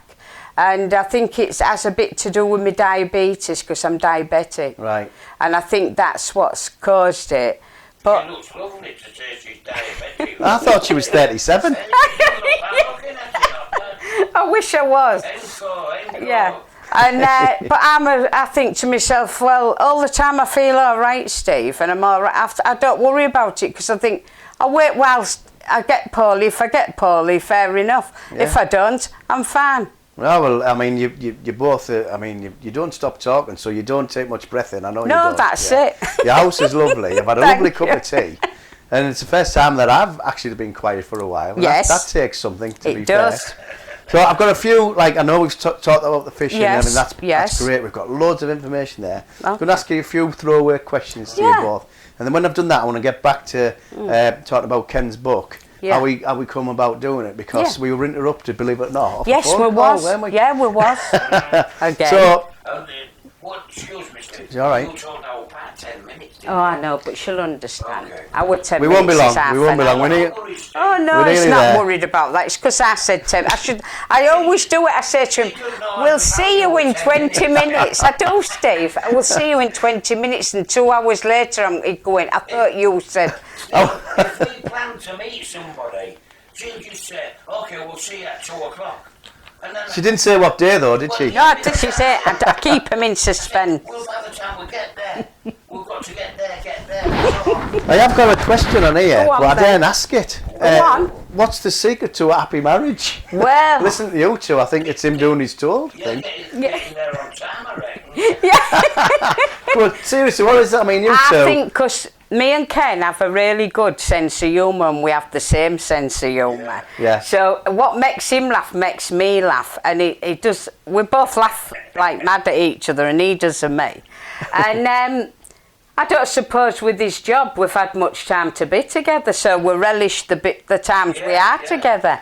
So you don't. So now he's home constantly. You don't get suffocated. then? No, No, no, it's all I'm quite happy, happy in days, being yeah. home. Because we I do do. okay, don't we, Nick? Yeah. You know, like, I try and help Jean. Yeah. I try and help you, don't I? Oh yeah, he's a good help And with me. like, you know, okay, instead of being in your face as such, sometimes Jean will go out shopping with Debbie, one of our daughters, and I'll tidy up as best as I can. all right? And then you'll tidy up best properly as when you can, come and home. I do it when I come back.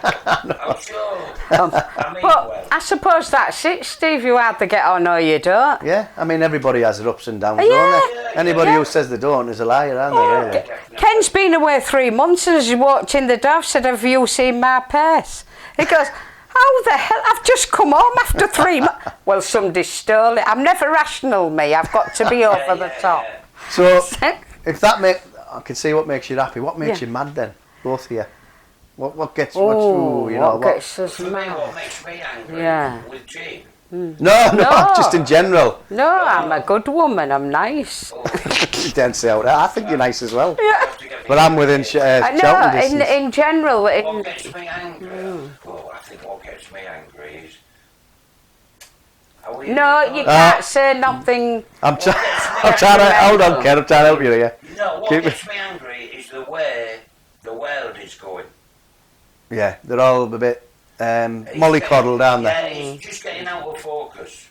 Or maybe I'm old school, do you know what I mean? No, well, I know where you come from. That I think what you're saying is, correct me if I'm wrong. We were brought up. We had an out. We worked hard. Everybody looked after each other. Yes. And very yet, much. and people seem to get everything on a plate these days Yes. and expect it. Yeah. Yes. And they haven't got the worth of what they've No, got. Yeah. it's like So, It kind of gets me mad when I see the young girls nowadays with the phone sat there and the child next to them in the pram is just crying away, and I think, put it down and interact with the child. Yeah.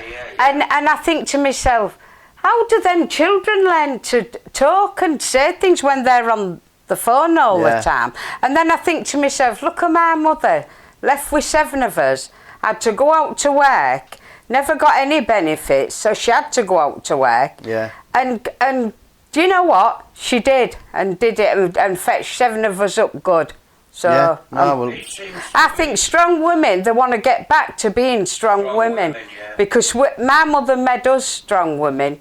We Yeah. didn't, yeah. I mean, that's not all the world, is it? No, There's lots it of strong isn't. women out there. No. And there's some There that is, there's a lot. there's some that they're putting the line in the sand, and that's brilliant. Yeah. But I do know what you mean. In general, Yeah. you're talking about the general population where they're more interested in the phone than Yeah. the family. That's what you're saying, Yeah. aren't you? I think that's society as a whole. I think it would do good if the internet broke down for a week. Yeah, And then everybody'd have to talk to each other, yeah, wouldn't they? exactly, because I think we're losing our ability. It's even in your car, they're having the sat-nav. We're not going to be able to read maps, are we? You know, No. the sat-nav Because in it the takes car. us to where we want to go. But I remember Yeah. years ago when the people was talking about a car being built with a sat nav going to be in it. I said, yeah, that's impossible. Yeah. And that was my thought. But look at it now. Yeah. Oh, yeah. What do you need a Yeah. GPS?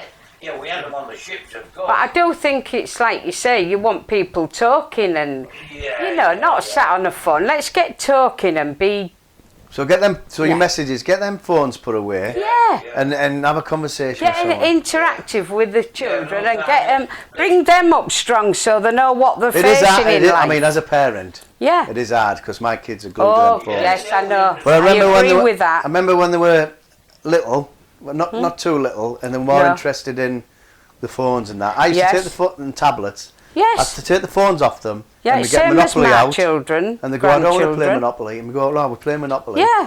And they'd whinge, but within 5 minutes they Yeah. were into it.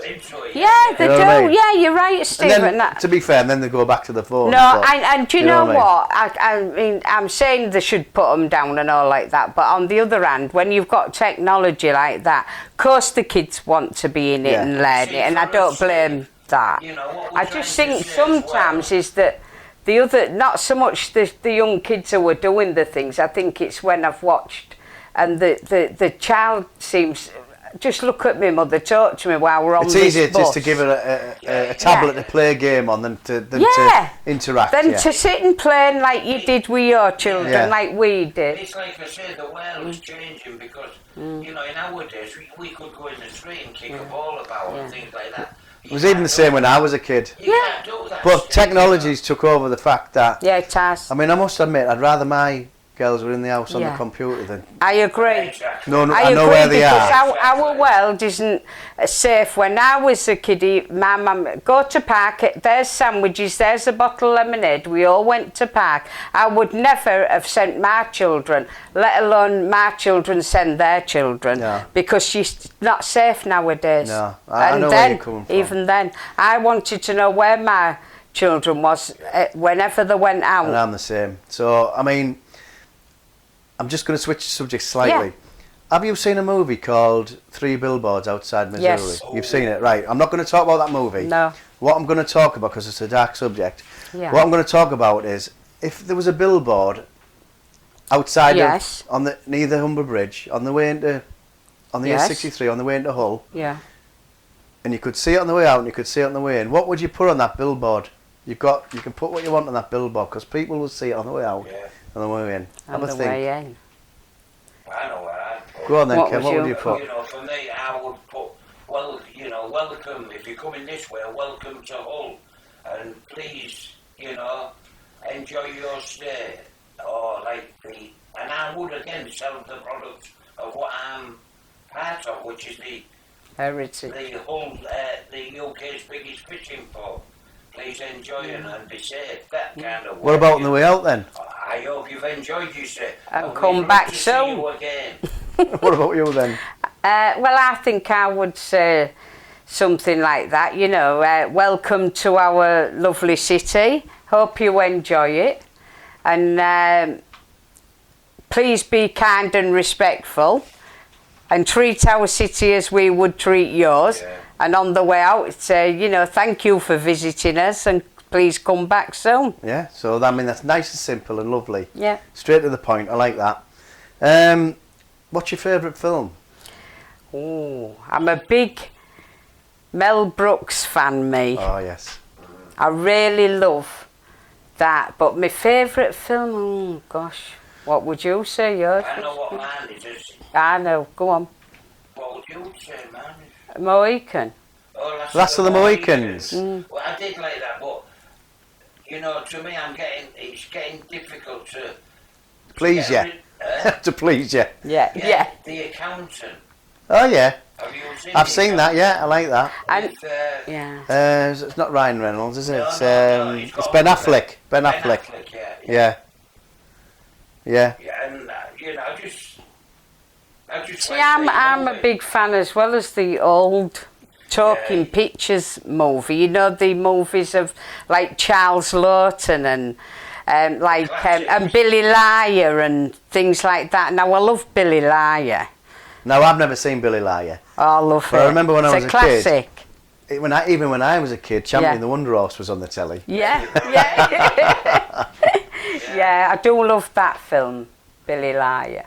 So I've got a couple more questions, and then we're finished. But before I go into them questions, Ken, we got interrupted, believe it or not, by the telephone again when we were talking about your book, and we'd explained that the guy from Bristol told you to write the Yeah. book, but we didn't. And I think you were talking about how it come about, or something to do with your grandkids, wasn't it? Yeah, originally the book, I did get advised by the children and the grandchildren. Yeah, they liked his stories. Because we used to talk, you know, and I used to throw in the sea stories, where I'd been, what I'd done, fishing and all things like that, and the good things, the bad things. And they said, oh, you should write a book, Grandad. And so then I thought, yeah, I said, why not, didn't I? And I'm not the best of people on a laptop, but I was lucky enough that the job I was doing offshore, I would get some time, Yeah. and I would just like, Yeah. on a night, just write a few Took him words. about 5 years. Yeah, I was doing Yeah. it over a time, 5 or 6 years, and this is what I got to. What Yeah. I've got And now. just for people who are listening, where can they buy your book? They can buy it on Amazon. It's on Amazon. Just Bookstore. tell them what the title is again, so they Yeah. can search for it. It's from school days to the Arctic Circle and beyond. Now, I know the title is quite a long one. My name is Kenneth Shakespeare. If you go onto Waterstones or Amazon, type my name, it will automatically bring the book up, and Yeah. you can go up from there. So we want people to get on there and go and buy it, don't we? Certainly. You know, I'm certainly not done it to be a millionaire, because that's a long, long way to go. But I would just feel, and it really makes my day, if I get reviews of people to tell me that they enjoyed it, and I think, well, okay, it's been worthwhile, and they know what I'm trying to say in my book. No. Yeah, People and that- your children and grandchildren yeah, love well, it. they don't love they? it. Yeah, they love it. And just before we go off, just before you come, Steve, I haven't told you the message yet. I got a message from the publisher, who is Grosvenor. Yeah. Do you know what I know what that is? That's Pat, that's in. You told me 10 minutes. Is it? Tell her 3 minutes and we'll be done. Claire, Oh, it's Claire. Alright. just 2 minutes. Hello, Claire. I'm just talking to the man, you know, on Monday night. I'm the man now. Ring it. It's, Yeah. Maureen Good. Lipman will be phoning thanks, next. love. I'll ring you as soon as I've finished. Bye-bye, love. Alright, Bye. Paul's wife. Yeah. She But it's alright? moved and everything's fine. Ah, brilliant. Oh, Yeah. that's good. Yeah. Well, you see, last time it Yeah. was bad news, so now Yeah. it's come. So. Right, come on, get Right, we better finishing. crack on. So what was did I the saying? publisher say? Oh, the publisher said, in Yeah. view of the exchange rate and the selling price and that, and the exchange rate is up and down, the Australian department Yeah. have increased the price in the book Oh, to get a better. I didn't know it was in Australia. Oh, right, Hey, it's in Waterstones in Rotterdam, in Amsterdam, Is it? because that many Dutchmen who we works for have bought it. Ah, brilliant. Well, next time I come, I might get a biscuit as well then. I I know you offered me a biscuit, I'm only kidding. Right, I tell you what, she's got a temper, Ken. No wonder you're frightened of her. I told you my mother made us I strong. know, yeah. I've got 2 more questions. Yeah, go on, love. One of them, I just want a yes or no answer because it would last all night. Good. You're first, Ken. Are you ready? Go on, yeah. Brexit, yes or no? Yes. Okay, that's all you're getting, Jean? Yes. Yes. We're not even going to go there because that we just. Thank you. And I want. I'm going to say a couple of these names, and I want a short sentence. What you would say to them if you met them, very quickly. If you walked past them in passing, what would you say in their ear that nobody else could hear? Are you with me? So Donald Trump, you first. Get a life. Ken? Keep up the good work. Right, we don't go there. I won't tell you that Jean's waving her arms at Ken now, fist-like. Boris Johnson, Jean. Keep going. Ken? You're the closest we've got. Give it the best shot. Okay. John Prescott. Oh. Can I say go do one? Because I just We'll can't. leave it at that. Ken? John Prescott, no comment. Right, okay. Last one on this one. Harold Wilson. I miss you. You did well under the tools you had. Nice answers. My very last question. Are you ready for it?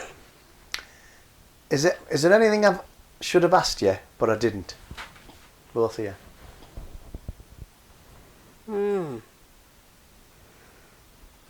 No, if I'll answer that first. No, I think for me, Steve, I think, like Jean knows you from before. Yeah. And regarding the interview, I think you've touched on just about everything appertaining to us both. But Now I'm going to get roasted now. if you feel that there's something else that you think we've missed, or please, you know where we are. I do.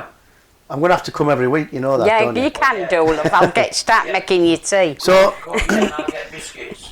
so I'm gonna wrap this up, and the first thing I do before it goes public. When I say public, I mean to the wider public. Yeah. I'm going to upload it on the Little Lasses pages on the page, Yeah. so all them lasses can listen to it. Oh, So have you got a message for the Little Lasses? Because they'll be the first people to hear it. Yeah, I've loved every minute of being with the Little Lasses. I love them all very much, and I really miss them, and I can't wait to see them soon.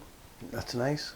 And for my involvement with the Little Lasses, I was very proud of my wife taking part, very proud of the ladies doing it, and I was very thankful of the support what they give Jean.